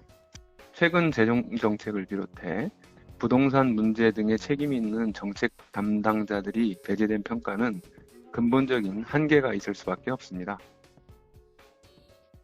예, 지금 통합당도 정의당도 그러니까 핵심은 비켜나간 보여주기식의 꼬리 자르기다라는 비판이거든요. 어떻게 보십니까? 그러니까 문재인 대통령의 어떤 특징이 보면 사람을 잘 바꾸지 않아요. 네. 그런 한편으로 좋은 면도 있습니다. 왜냐하면 이제 참모들에 대해서 자신의 신뢰를 심어주는 거니까 소신껏 할 수가 있는 건데, 또 한편으로 보면 문제가 생겼을 경우에 어떤 면에서 보면 국정 어떤 쇄신의 어떤 그런 그 타이밍을 놓칠 수 있다는 단점이 있는 거거든요. 지금 이제 보면 부동산 문제 같은 경우는 물론 뭐 김현미 장관이 이제 책임을 지고 있긴 하지만 전적으로 또 김현미 장관의 책임이다라고는 이야기를 할 수는 없어요. 그러나 어떤 면에서 보면 김현미 장관이 사실은 교체될 뻔하다가 결국 이제 최정호 후보자가 낙마하는 바람에 지금 연속적으로 하는 거 아니겠습니까? 물론 대통령 입장에서는 미안한 면이 있을 거예요. 왜냐하면 이제 국회의원도 못 나가게 하고 그러면서 이제 눌러앉힌 그런 측면에 대한 것들, 또 대통령 입장에서 보면 같이 예를 들어서 선거 때부터 함께 해왔던 동지이기 때문에 함께 내칠 수 없는 이제 그런 상황이 있을 겁니다. 자, 그렇지만 국정 전체 운영을 한다고 했을 때는 좀 크게 봐야 되는 측면이 있는 거거든요. 뭐냐면 국민들이 어떤 분노에 하고 할 때는 또 어떤 희생장이 필요한 겁니다. 그렇게 또 국정을 한번 또 뒤집어주고 하면 뭔가 분위기 전환이 되는데, 문제는 지난번 이제 이 재난지원금부터 시작해서 쭉 이어져면서 지금 부동산 정책까지 홍남기 부총리라든지 지금 이제 김현미 장관이라든지 김상조 실장이라든지 이 부분에 대해서 대통령이 거의 뭐 어떤 면에서 많은 여론이 있음에도 불구하고 뭐 신뢰한다라고 갔기 때문에 이게 한편으로 이게 누적되어 있는 측면이 있는 거예요. 그러니까 피로감이 있는 거죠. 예. 그러니까 뭔가 정책이라는 게 정책이 옳고 그름을 떠나서 어떤 인물에 대한 피로감이 있으면 이게 또 어떤 면에서 보면 국민들한테는 잘못 어떤 전달될 수가 있는 거거든요. 야당인들이 지적하는 게 바로 그런 문제예요. 그러니까 뭐냐면 대통령이 이 시점에서 인사를 한번 해주면 또 인사하러 와서 어떤 뭐 모든 이슈들을 다시 넘어가면서 또 한 번 이거 어떤 새롭게 봐주는 그런 전환이 필요한데 문제는 똑같은 사람들끼리 계속 밀어붙이는 듯한 느낌을 주니까 한편으로 보면 국민들 입장에서 보면 이건 아닌데라는 것들 또 여당 입장에서 보면 너무 이게 밀어붙이는 거 아닌가 이런 이제 회의감들이 드는 거거든요.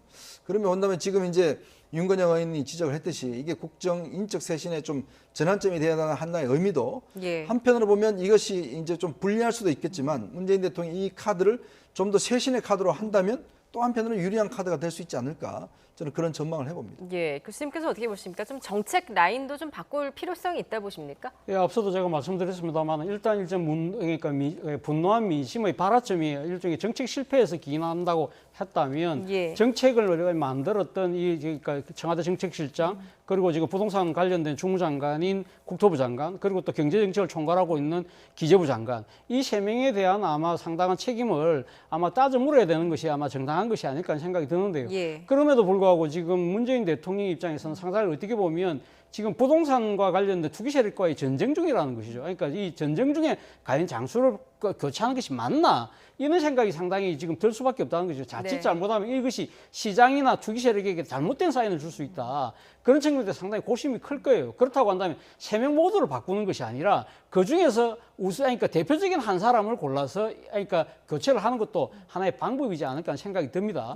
그렇지만 그것이 그러니까 어떤 사람이 그러니까 이 적절한 교체를 해서 그것이 효과가 클지는 그건 뭐 제가 판단할 수 있는 능력은 아닙니다만 제가 생각했을 때는 일단 지금 이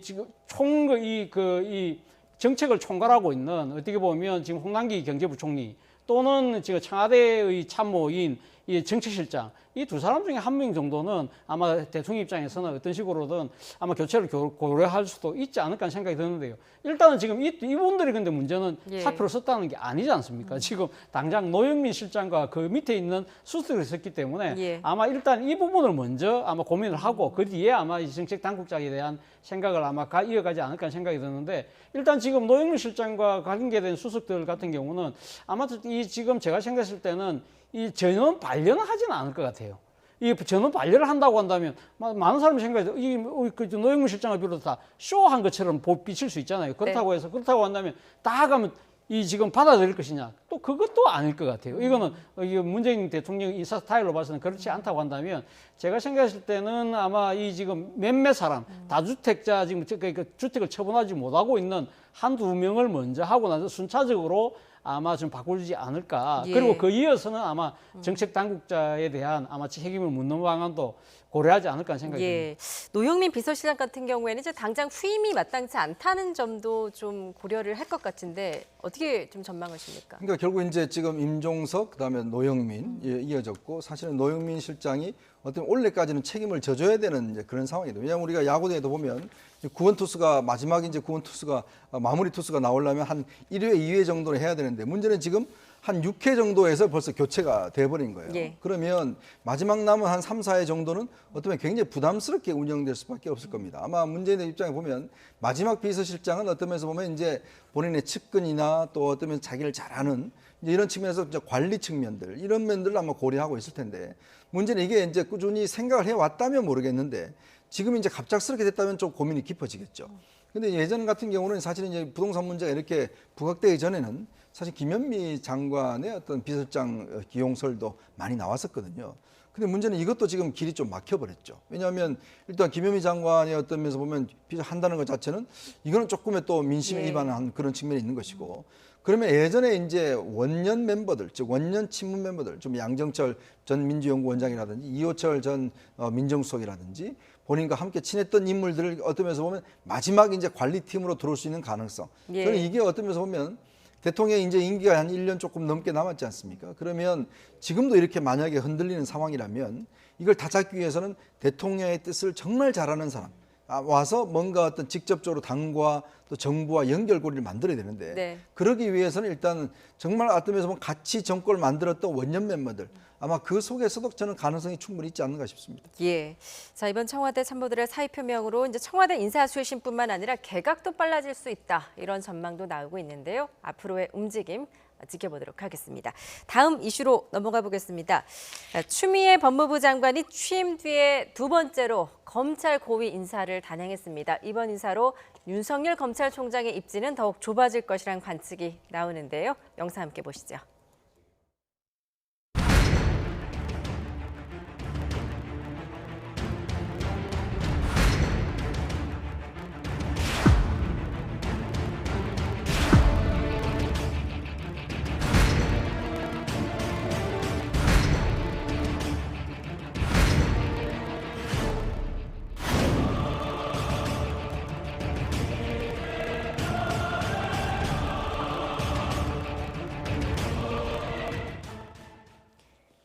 추미애 법무부 장관의 두 번째 검찰 고위급 인사. 한마디로 요약하면 좀 어떻게 평가하시겠습니까? 저는 뭐 추미애 장관의 친정체제 구축 완성 뭐 이렇게 이야기를 할 수 있지 않을까 생각이 듭니다. 지난 1월 달에 그러니까 그 추미애 장관이 그러니까 장관으로 되고 난 뒤에 인사 처음 했을 때 소위 말해서 윤석열 사단에 대한 해체라고 이야기를 했잖아요. 네. 자, 그렇다고 한다면 지금 한 그 7개월 만에 지금 단행된 인사에서는 말 그대로 그러니까 윤석열 사단이 해체된 그 공간에 이제는 그러니까 마음 놓고 자신과 좀 결이 맞는 인사들을 전진 배치한 것이 아닐까. 그렇다고 한다면 앞서 우리 앵커께서 말씀하신 것처럼 윤석열 총장이 상당히 고립이 가소가 될 수밖에 없다는 생각이 드는데요. 저는 뭐 어떻게 보면 지금 그러니까 국민이 그러니까 선출한 권력이 어떻게 보면 지금 상당히 이 무지막지한 이 권력을 행사해왔던 검찰에 대한 민주적 통제를 하는 건 저는 당연하다는 생각이 듭니다. 그러나 우리가 아무리 그러니까 이 지금 위임받은 권력이 검찰에 대한 그 민주적 통제를 한다 하더라도 또 하나 우리가 소중하게 생각해야 될 가치가 정치적 중립이라는 부분이거든요. 예. 이 지금 지난해 7월 달이었죠. 그러니까 문재인 대통령이 현 지금 대검 총장인 윤석열 총장에게 임명장을 수여하면서 했던 이야기가 살아있는 권력에 대한 수사도 예전처럼 그대로 해달라는 당부를 했었는데요. 만약에 지금 현재 오늘 이거 드러난 인사만 본다고 한다면 과연 윤석열 총장 체제가 살아있는 권력에 대한 수사를 제대로 할 수 있을까? 예. 그 정치적 중립이 제대로 이루어질 수 있을까? 자칫 이 민주적 통제라는 것이 어떻게 보면 검찰 개혁이 아니라 검찰 장악으로 또 나가는 것은 아닐까라는 의구심이 있다는 예. 그런 지적에 저는 집권 세력이 기교를 띄어야 되지 않나 하는 생각이 듭니다. 예. 사실상 이제 윤 총장을 좀 고립시켰다라는 평가를 해주셨는데 오늘 그 검찰 인사에서 좀 눈에 띄는 부분이 추미애 장관의 그 참모로 일해왔던 조남관 검찰국장입니다. 사실상 이제 대검찰청 차장 검사로 가면서 대검 2인자 자리로 승진을 했는데 윤 총장 견제 카드로 봐야 될까요? 어떻게 보십니까? 저는 좀 전에 우리가 한참 이야기해왔던 지금 청와대 비서진들의 일괄 사퇴, 원인에 뭐 부동산 문제도 있겠지만 또 한편에 이 검찰 문제도 저는 있다고 봅니다. 그런 면에서 오늘 추미애 장관의 인사를 보면 이게 점점 더 심각해져 가는구나라는 느낌들을 지울 수가 없어요. 더군다나 윤석열 총장 한 사람을 고립시키기 위해서 이렇게 검찰 인사를 어떤 면에서 보면 원래 인사라는 게 신상필벌이지 않습니까? 그럼에도 불구하고 정말 어떤 면에서 보면 정권에 충성하는 사람에게는 분명히 자리를 준다. 그렇지 않는 사람은 자리를 주지 않는다. 라는 것들을 명확히 하는 것다. 저는 그렇게 보거든요. 예. 더군다나 지금 윤석열 총장을 둘러싸고 지금 대검 차장 같은 경우에 검찰국장 출신들을 임명하면서 고검장으로 승진을 시켰어요. 예. 근데 아시겠지만 검찰국장이 그동안 검찰과의 관계에서 굉장히 불협화음을 많이 낳았지 않습니까? 그러니까 인사라는 게 무슨 성과가 있어야 되는데 그런 면에서 본다면 지금 뭐 거의 검찰총장의 턱 밑에 사실은 이제 어떤 면에서 추미애 장관의 측근을 배치했다. 이거는 뭐냐면 결국은 윤 총장을 완전히 이제는 고립시키겠다는 그런 저는 신호로 보여지고 예. 나머지 나머지 인사도 보면요. 결국은 지금 현재 문제가 된 그 어떤 중앙지검의 인사들을 다 승진시켰습니다. 즉 뭐냐면 지금 삼성 사건 삼성 수사와 관련해서 삼성이 1년 9개월 동안 삼성이 수사를 해왔지 않습니까? 근데 지금 수사심의에서 뭐라고 그랬습니까? 결국 기소하지 말라고 지금 결정이 내렸잖아요. 자, 그 담당자인 신성식 지금 3차장을 검사장으로 승진을 시켰어요. 자, 그리고 최근에 검언유착과 관련해서 지금 뭐 검언유착 이 관련해서 한동훈 검사장에 대한 수사를 벌여왔던 1차장 같은 경우에 예. 특히 뭐 지금 정진웅 부장과 한동훈 검사장의 지금 뭐 다툼도 있었고 여러 가지 어떤 수사의 문제점이 있었죠. 자, 근데 또 이 검사장으로 승진을 시켰습니다. 자, 그런 걸 보면 과연 이 기준이 뭔가?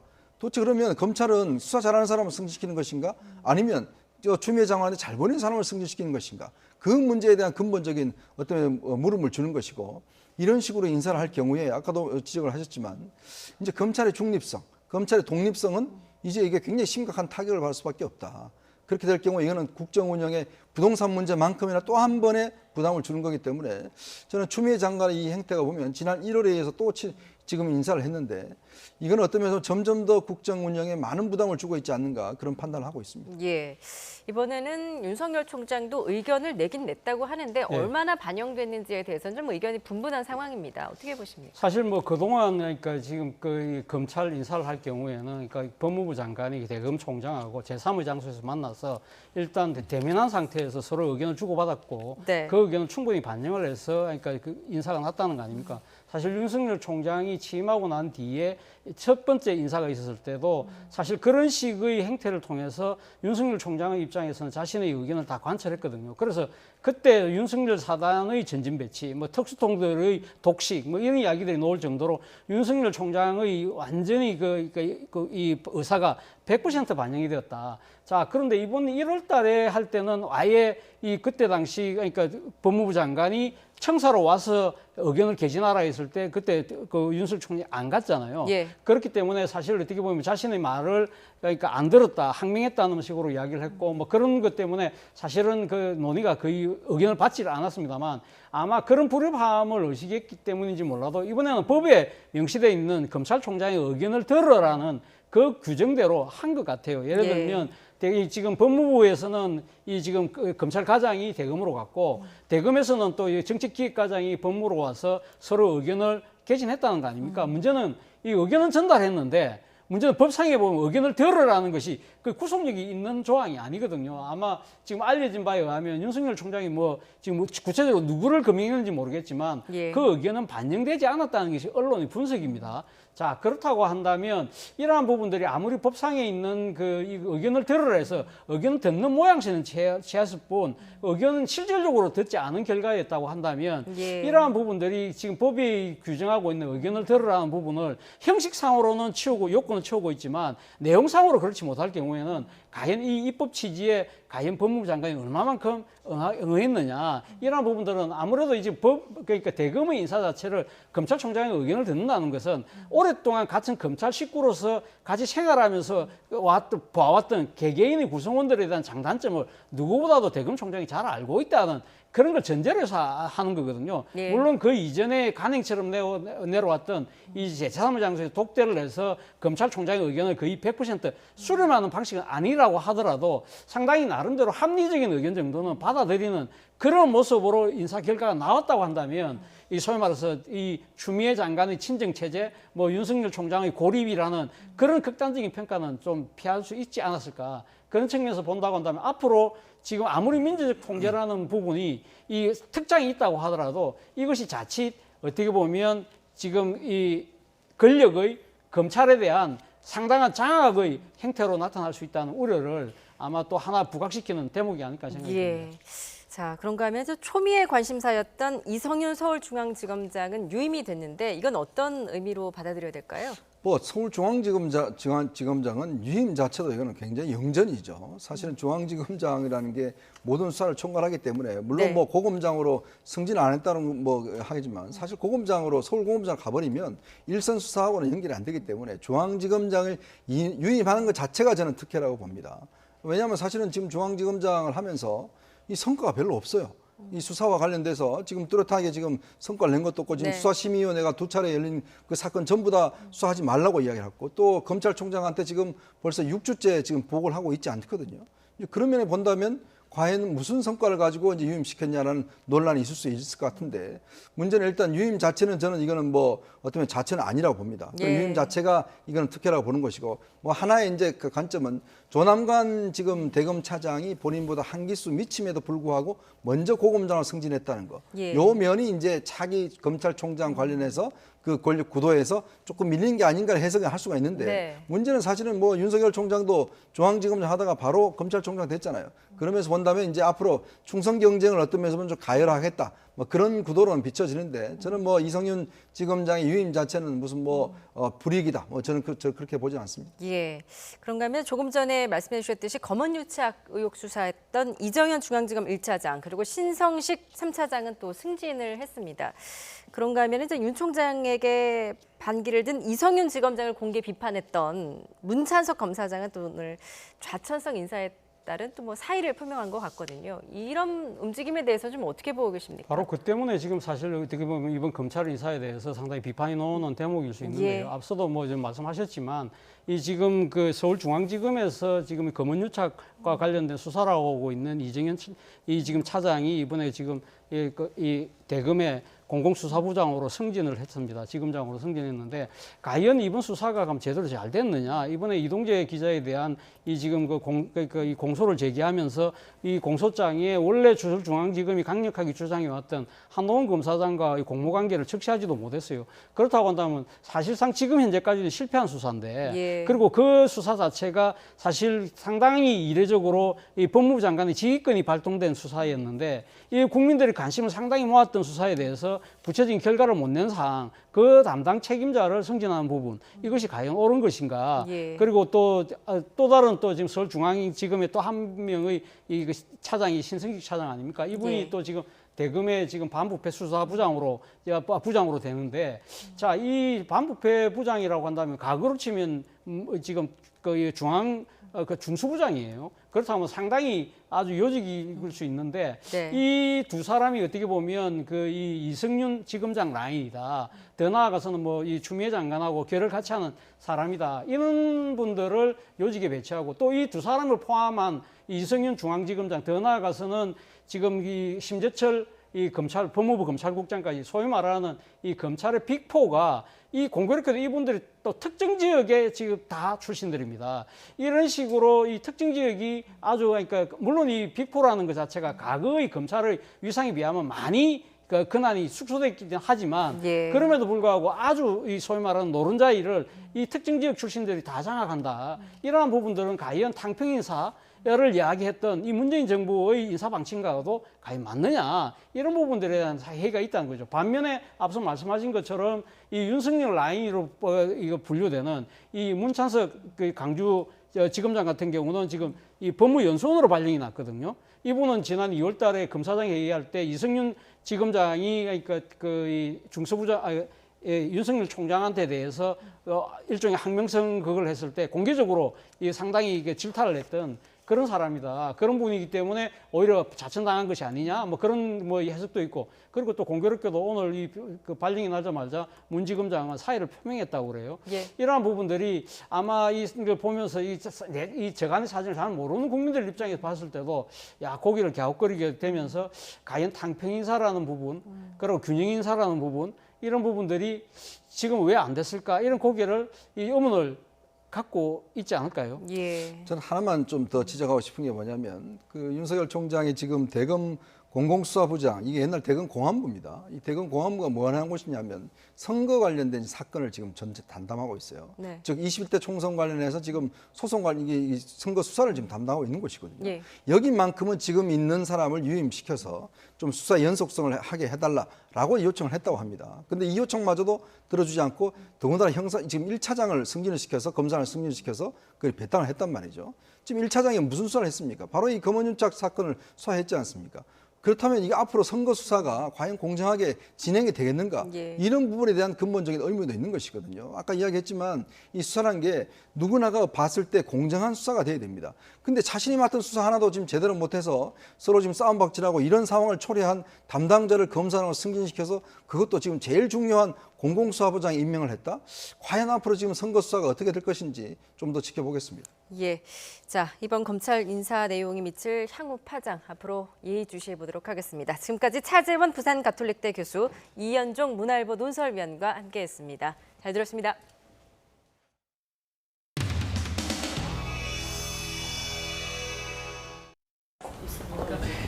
걱정이 됩니다.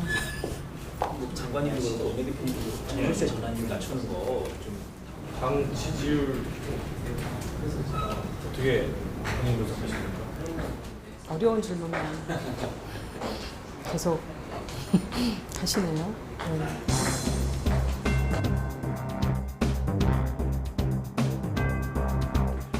그렇게 어려운 질문만 하시면 곤란합니다. 어떤 방향성이나 이런 거 있는지 뭐 이미 입법들이 이루어지고 있으니까 수정하시기 어려우실 텐데 완급 조절의 문제가 있고 당이 더 열심히 잘 해야죠.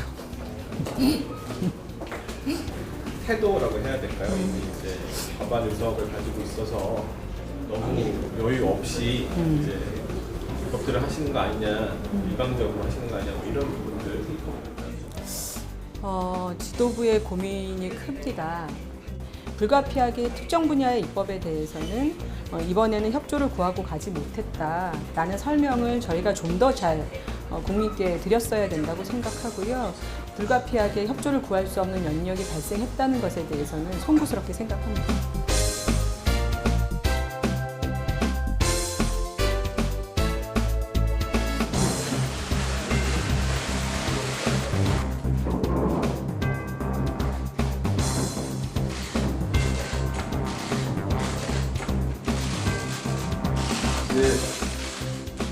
지금부터 제10차 정책조정회의를 시작하도록 하겠습니다. 먼저 김태년 원내대표의 모두 발언이 있겠습니다.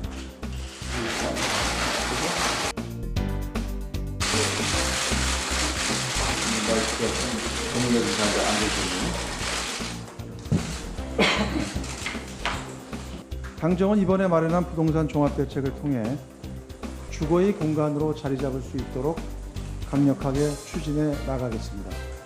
부동산 투기 광풍을 이번만큼은 바로잡을 수 있도록 단호하게 대처해 나갈 것입니다. 필요할 경우 후속 제도 개선 조치를 신속하게 진행하도록 하겠습니다. 대단히 유감스러운 것은 미래통합당이 7월 임시회에서 마지막까지 색깔론과 국정 발목 잡기에만 매달렸다는 것입니다.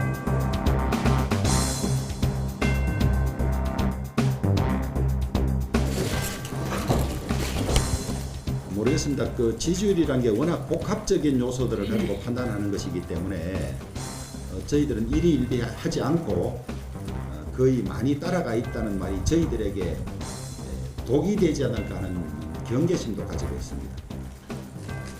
위원장님, 오늘 200m 여론조사에서 통합당이 오차범위 내에서 민주당 지지율가 팽인 걸로 나왔거든요. 늘 얘기하지만 뭐 여론조사상에 나타나는 여론에 대해서 그렇게 뭐 이렇다 저렇다 하는 그런 입장을 표명하고 싶지는 않아요. 네. 위원장님, 그래도 아까 지지율에 뭐 연연하지 않으신다 하셨는데 그래도 출범 후에 통합당 출범 후에 최고 지지율 나왔으니까 한마디 좀 해주시면 어떨까요? 내가 어떻게 특별하게 무슨 뭐 거기에 대해서 코멘트할 그런 생각이 없어요. 네.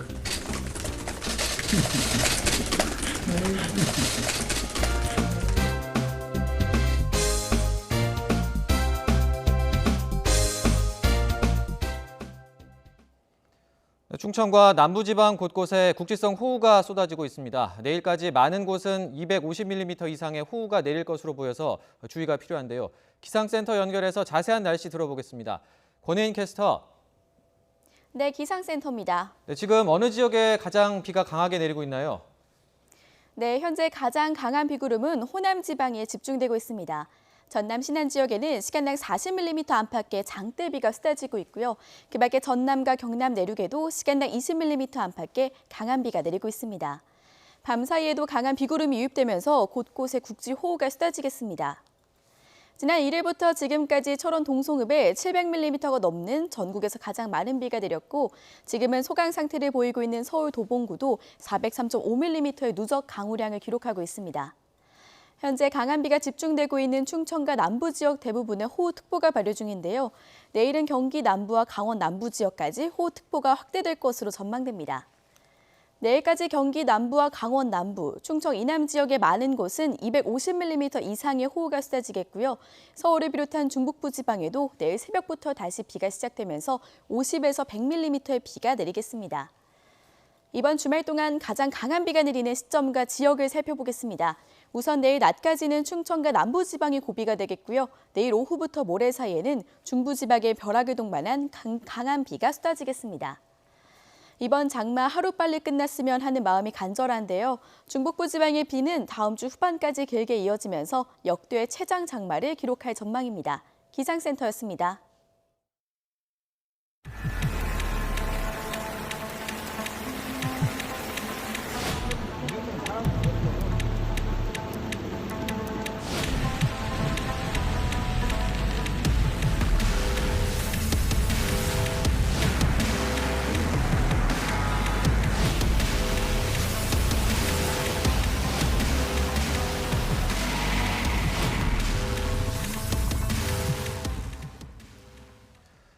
네, 앞서 기상센터에서 보신 것처럼 충청 이남, 호남과 영남 지역에 많은 비가 내렸고 또 내리고 있습니다. 부산에서는 퇴근 시간대에 시간당 60mm가 넘는 비가 내려서 곳곳에서 침수 피해가 발생하기도 했는데요. 시청자 여러분의 제보 영상도 잇따르고 있습니다. 사회부 김대겸 기자와 함께 정리해 보겠습니다. 네, 어서 오십시오. 네, 안녕하세요. 네, 먼저 김대겸 기자, 부산과 경남 지역을 중심으로 피해 제보 영상이 계속 들어오고 있다고요? 네, 그렇습니다. 부산 전역에는 퇴근 시간인 오후 7시 10분을 기해서 호우경보가 내려진 상태입니다. 앞서 말씀해 주신 것처럼 부산에서는 일부 지역에서 시간당 60mm 넘는 비가 내렸습니다. 그런데 호우주의보가 내리는 기준이 3시간 동안 누적 강수량이 60mm 이상이어야 되는데요. 예. 그만큼 많은 비가 내린 겁니다. 네. 그래서 국지성 호우 탓에 도로 곳곳이 물에 잠기는 등 피해가 속출했는데요. 영상 보시면서 제가 설명드리겠습니다. 예. 네, 가장 먼저 부산 서면에서 시청자 김태희 씨가 제보 주신 영상입니다. 부산 서면의 삼정타워 앞이라고 하는데 지금 보시는 것처럼 도로 위뿐만이 아니라 인도 위까지 물이 가득 들어차 있고요. 그리고 차량이 천천히 서행하는 모습을 볼 수 있습니다. 그리고 지금 그 횡단보도 앞에 어떤 한 시민이 서 있는데 물이 지금 발목 쪽 위까지 이렇게 들어차 있는 상태입니다. 굉장히 위태위태한 모습인데요. 차가 지나가면서 물이 이제 인도 쪽으로 넘치자 이 시민분이 뒤로 물러서는 모습도 볼 수 있고요. 예. 그리고 이렇게 비가 많이 오면 이제 차량이 이제 차량이 서행해야 되고 그리고 교통에 이제 정체가 있기 때문에 최대한 대중교통을 이용하는 것이 좋습니다. 예, 알겠습니다. 예. 김대겸 기자, 저희가 지금 부산 상황을 좀 짚어봤는데 그 전에 예. 잠시 속보가 들어와서 잠시 내용을 전해드리고 계속 이야기 이어가도록 하겠습니다. 앞서 지금 속보 자막으로 나가고 있는데 앞서 기상센터에서 들으신 것처럼 전남 지역에 비가 많이 오고 있습니다. 전남 곡성에서 산사태로 주택이 매몰되면서 3명이 숨졌다는 소식이 속보로 들어와 있습니다. 오늘 저녁 8시 반쯤에 전남 곡성군 오산면 한 주택 뒷산에서 토사가 쏟아져 내리면서 주택 3채를 덮쳤는데요. 소방대원들이 오후 밤 9시 22분쯤에 80대 여성을 구조해서 병원으로 옮긴 뒤에 추가로 2명을 구조를 했지만 이분들이 모두 숨졌다는 소식이 속보로 들어와 있습니다. 전남 곡성에서 산사태가 발생을 해서 주택이 매몰됐고 주민 3명이 숨졌다는 소식이 들어와 있습니다. 추가로 내용이 들어오면 다시 한번 정리해서 전해드리도록 하겠습니다. 자, 김대겸 기자, 저희가 부산에서 시청자분들이 전해주신 그 제보 영상 보면서 부산의 피해 상황 계속 짚어보고 있었는데 앞서 이제 서면 쪽 영상 짚어봤고 그 다음에 또 다른 지역도 침수 피해가 있었다고요? 네, 부산 서면뿐만이 아니라 사상구 쪽에도 굉장히 많은 비가 내렸는데요. 지금 이제 화면으로 잠깐 보시겠습니다. 네. 사상구에서 시청자 김동섭 씨께서 영상 제보를 주셨는데요. 여기가 학장사거리 인근이라고 합니다. 아까 서면 화면보다는 훨씬 더 물이 들어찬 모습이고 예. 지금 보시면은 그 차량 뒷바퀴가 거의 반쯤 잠길 정도로 물에 가득 차 있고 그리고 창문을 열고 지금 도로 상황을 이렇게 보여주셨는데 네. 굉장히 물이 많이 가득 찬 상태입니다. 이렇게 차량들이 서행을 하고 있고 그리고 반쯤 정도 이렇게 차가 물에 잠기다 보면 시동이 꺼지는 경우가 있습니다. 예. 그래서 지금 보시는 것처럼 화면에 비상등을 켜고 차량이 멈춰서 있는데 이러지도 저러지도 못하고 옴짝달싹 못하는 그런 상황입니다. 이럴 때에는 최대한 시동이 꺼지면 최대한 빨리 차량에서 나와서 대피하는 것이 예. 가장 중요합니다. 네. 자, 지금 저희가 시청자분들의 제보 영상으로 본 것처럼 비가 많이 오면서 도로 곳곳이 침수되면서 차량들이 물에 잠기는 이런 상황들이 이어지고 있는데 오늘 저녁에 호우경보가 내려진 부산에서는 시간당 60mm가 넘는 폭우가 쏟아지면서 도로 곳곳이 침수되는 피해가 속출을 했습니다. 경찰은 동래구 온천천, 세병교와 연안교, 수안교 등 18곳의 도로를 통제를 하고 있고요. 지난달 집중호우 때 3명이 숨졌던 초량 1 지하차도를 비롯해서 초량 2 그리고 진시장 지하차도도 통제가 됐습니다. 부산 기상청에 따르면 오늘 밤 9시 반 현재 부산의 대표 관측 지점인 중구 대청동을 기준으로 106mm의 비가 내렸고 부산 진구에는 114mm, 사하구에는 112mm의 폭우가 쏟아졌습니다. 특히 오늘 밤 10시 38분 만조 시간과 겹쳐서 부산의 추가 침수 피해가 우려되는 상황입니다. 부산시는 현재 변성환 시장 권한대행 주재로 상황 판단 회의를 연 뒤에 비 피해 대비를 하고 있고 소방당국도 비상 2단계 근무를 발령하고 가용 소방력의 30%를 비상 소집해 놓고 있습니다. 네, 지금 부산 도로 통제 관련 소식까지 전해드렸는데 김대겸 기자 이번에는 경남 지역의 좀 피해 상황 제보 영상으로 좀 짚어보겠습니다. 어떤 내용이 있습니까? 네, 시간이 지나면서 부산뿐만 아니라 경남 지역에서도 피해 상황이 하나둘씩 제보가 들어오고 있는데요. 네. 다음으로 보실 영상은 경남 하동군에서 시청자 김희철 씨께서 보내주신 영상입니다. 예. 하동 화개장터는 되게 유명한 시장이죠. 네. 근데 지금 보시는 것처럼 이 화개장터 인근의 하상주차장이 모두 물로 가득 차 있고 그리고 이 지금 보이시는 곳이 화개교 인근인데 화개교는 화개장터로 들어가는 입구라고 합니다. 예. 그래서 지금 하상주차장이 완전히 물에 잠긴 모습을 보고 계신데요. 이곳에서 그 하상주차장 인근에서 이제 비가 오지 않을 때는 가끔씩 야영도 한다고 하는데 혹시라도 만약에 비가 굉장히 많이 내리는 상황이라면 야영에 가셨더라도 꼭 신속히 대피하시는 게 좋습니다. 예. 그리고 밤사이 부산과 경상도 지역을 중심으로 피해가 속출할 것으로 우선 보이는데 최대한 안전한 상태에서 제보 영상을 찍어 보내주시면 저희가 방송할 때 굉장히 큰 도움이 될 수 있을 거라고 생각합니다. 예, 알겠습니다. 자, 앞서 저희가 속보로 전남 곡성 산사태 소식을 전해드렸는데 호남 지역은 오전부터 비가 많이 왔다고 해요. 호남 지역에서 들어온 제보 영상도 좀 소개를 해주시죠. 네. 우선 오전부터 강한 빗줄기가 훑고 지나간 지역이 바로 호남 지역인데요. 오전에는 전북 지역을 중심으로 제보 영상이 굉장히 많이 왔습니다. 네. 우선 지금 화면에 나오고 있을 텐데 오늘 오전에 시청자 오다연 씨 등 여러분께서 전주천의 모습을 보내주셨습니다. 지금 굉장히 물이 많이 불어난 상태이고 흙탕물이 가득 차서 거센 물살이 여기저기 다 보입니다. 그리고 지금 화면 옆쪽으로 저기 경계가 보이는데 이곳이 원래 산책로가 있었던 곳입니다. 네. 근데 이제 물이 워낙 가득 차다 보니까 이 경계가 완전히 무너졌고요.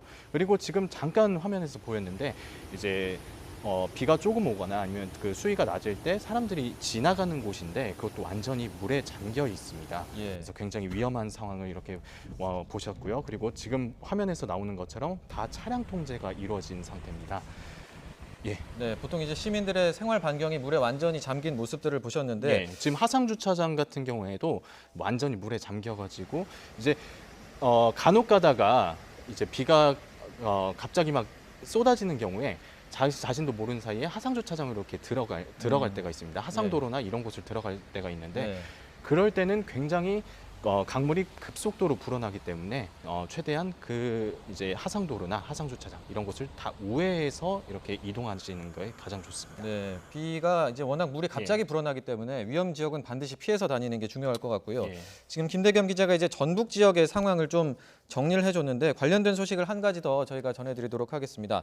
전북 진안에서 교량이 장맛비로 불어난 세찬 물살을 이기지 못하고 끊어졌다는 내용입니다. 전북지방경찰청과 진안군에 따르면 오늘 오후 3시 반쯤 진안군 마령면 원강정 마을 앞에 강정교가 주저앉았습니다.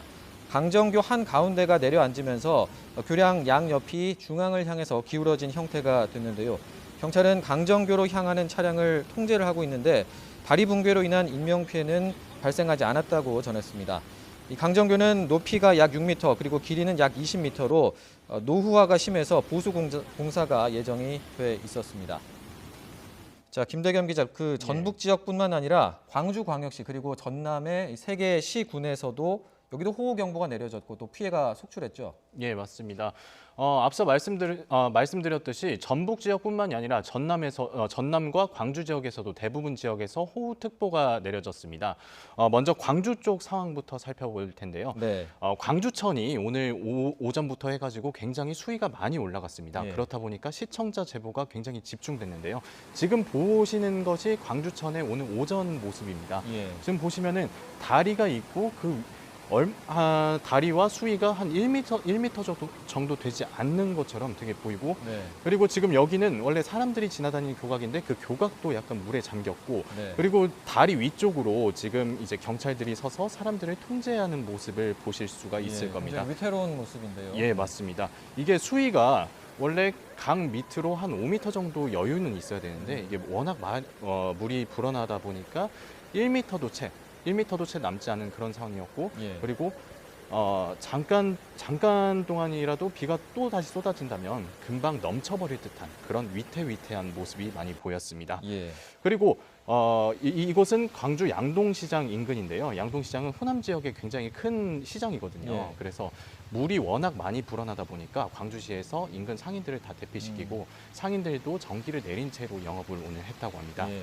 그리고 이 광주천뿐만이 아니라 오늘 문흥동 쪽에서도 제보 영상이 하나 들어왔는데요. 예. 문흥동은 이제 광주 북구 쪽에 있는 곳입니다. 네. 화면에 보이시는 것처럼 이곳은 아파트 앞에 한 도로입니다. 네. 지금 보시는 것처럼 화면에 주차된 차량이 여러 대 보이죠? 여러 대 완전 잠겨왔네요, 차가. 예. 네. 얼마나 이게 깊냐면 승용차는 지금 거의 지붕만 보일 정도이고 1.5톤 화물차나 이런 큰 차량만 간신히 반 정도만 보일 정도로 굉장히 물에 들어찬 상태입니다. 저기 사람이 문을 열려고 하는데 굉장히 위험한 행동이니까 이런 혹시라도 제보 영상을 찍어주실 때도 굉장히 물에서 떨어진 곳에서 꼭 찍어주셔야 하고 이렇게 물이 가득 찼을 때는 차 안에 들어가는 행위는 꼭 삼가야 합니다. 예. 그리고 그 다음에 보실 영상이 북구 쪽의 신앙동 모습입니다. 하천 지류인 것 같은데 이게 물이 워낙 많이 불어나다 보니까 범람 위기에 놓인 모습이고요. 예. 그리고 도로 위까지 물이 넘쳐서 이제 차들이 물살을 헤치고 다니는 모습을 볼 수 있습니다. 네. 하천은 이렇게 순식간에 비가 내리는 장마 기간에는 하천이 급속도로 불어나니까 항상 조심하셔야 됩니다. 예. 그리고 광주 쪽에서 피해도 굉장히 속출했는데 지금 보시는 곳이 북구 동운동입니다. 북구 동운동에서 토사가 이제 쏟아져 내려서 하마터면 그 주택을 덮칠 뻔한 그런 상황도 있었고요. 예. 그리고 광주역 앞에서는 물이 빠지지 않으면서 차량들이 서행하는 상황도 있었고요. 지금 이렇게 토사를 치우는 장면을 보고 계시죠. 예. 이게 주택 앞쪽에 바로 옹벽이 있다 보니까 하마터면 인명 피해로 이어질 수도 있을 만한 상황이었습니다. 네, 지금 보시는 것처럼 뭐 차량도 피해를 입은 것 같고요. 예.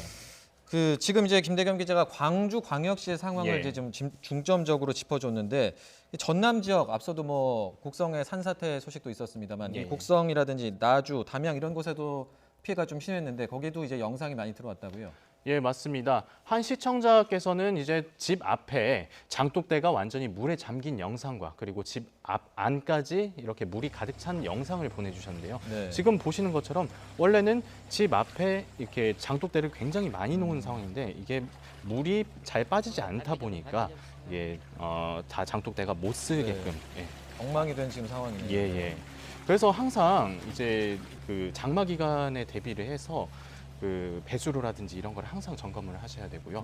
그리고 얼마 전에 이제 충청 쪽에서도 굉장히 피해가 심각했는데 이렇게 한번 비가 내려서 뭐 집 안이 물에 잠기거나 아니면 이렇게 피해가 있다 보면은 복구에 굉장히 오래 걸립니다. 그래서 꼭 피해 상황이 굉장히 심각한 걸로 보이는데 이제 복구에 좀 힘을 써야 될 것 같습니다. 네, 복구도 이제 물이 빠지고 좀 날씨도 좀 다 도와줘야 되는데 지금 계속 비 소식이 있어서 복구조차도 참 쉽지 않은 그런 상황이 계속 이어지고 있습니다. 자, 지금까지 저희가 YTN으로 들어온 시청자 제보 영상을 통해서 지금 충청 이남 지역의 비 피해 상황들을 좀 짚어봤는데 마지막으로 좀 이제 시청자분들께 좀 제보를 하실 때 주의할 점을 좀 짚어주신다면요. 예. 우선 저희 YTN의 생생한 화면을 주신 시청자 여러분께 감사하다는 말씀 드리고요. 다만 촬영하실 때 반드시 본인의 안전이 담보된 상황에서 제보하시기를 당부드립니다. 그리고 저희가 영상을 받으면 그게 언제, 어느 시간대에 어디서 난 그 피해 상황인지 그거를 꼭 출처를 적어주시는 게 가장 좋고요. 그리고 물이 빠르게 흐르는 곳뿐만이 아니라 비가 그친 지역이라도 안전사고가 날 수 있는 만큼 최대한 물에서 멀리 떨어져서 촬영을 하셔야 됩니다. 저희에게 영상을 보내주시면 저희가 피해 예방과 복구에 도움이 될 수 있도록 신속히 뉴스로 전달해드리겠습니다. 네, 뭐 생생한 제보 영상도 중요하지만 무엇보다 중요한 건 안전이다. 이런 걸 꼭 기억을 하셔야겠습니다. 지금까지 사회부 김대겸 기자와 함께했습니다. 오늘 말씀 잘 들었습니다.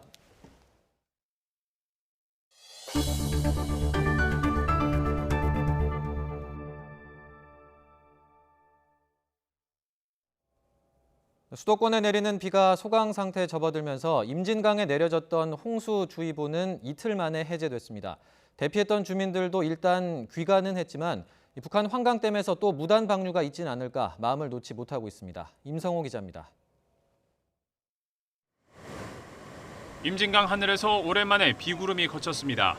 물살은 여전히 거세지만 불어났던 강물은 점차 가라앉았습니다. 최북단 필승교에서 군남댐, 파주 비룡대교까지 임진강 전역에서 수위가 절반 이상 낮아졌습니다. 홍수주의보가 해제되면서 대피했던 임진강 저지대 주민들도 귀가했지만 정작 침수 피해 걱정은 가시지 않고 있습니다. 가장 큰 위협은 역시 북한 환강댐입니다. 최근 우리 측에 아무런 통보도 없이 여러 차례 환강댐 물을 방류했는데 호우가 오면 또다시 수문을 열 가능성이 높습니다. 문제는 군남댐 유역 대부분이 북한 땅이라 우리 측에서 유량과 수위를 알기 어렵기 때문에 북한이 무단 방류에 나서더라도 예방이 사실상 불가능하다는 점입니다. 여기에 수도권에 또다시 많은 비가 예고되며 주민들의 걱정을 키우고 있습니다. 한번 또 잠기고 나니까 이제 싹 녹아버려요. 녹아져요. 없어요. 만약에 또 비가 오면 어떻게 해야 돼요? 어때 대책이 없죠. 여기는 대책이 없어요. 지금 어제부터 내려온 물이 다 이리 내려오는데. 이런 가운데 이인영 통일부 장관이 군남댐을 방문해 북한 방류로 인한 댐 과부하와 인근 지역 피해 상황 등을 보고받았습니다. 앞서 이 장관은 북한의 일방적인 방류 조치에 유감을 표하기도 했습니다. 남북 간의 정치 군사적 상황이 아무리 어려워도 인도적 분야와 또 남북 접경 지역 주민의 안전과 직결된 문제에 있어서는 남북 간의 최소한의 소통이 즉시 재개될 필요가 있습니다. 언제 끝날지 모를 장마에 북한의 환강댐 추가 방류 가능성까지 더해지면서 접경 지역 주민들의 불안감과 긴장감은 줄어들지 않고 있습니다. YTN 임성호입니다. 예, 전남 곡성에서 산사태로 주택이 매몰돼 3명이 숨졌다는 소식 앞서 속보로 전해드렸는데요. 경찰과 소방당국은 이 집 내부에 최소 2명이 더 있을 것으로 보고 추가 붕괴 위험에 대비해가면서 구조를 계속하고 있습니다. 관련 뉴스는 이어지는 자정 뉴스에서 전해드리겠습니다. 네, 그리고 YTN 인사이동으로 다음 주부터는 오동건 앵커가 뉴스나이트 진행을 맡습니다. 저는 사회부 기자로 다시 인사를 드리겠습니다. 그동안 함께해 주신 여러분 고맙습니다.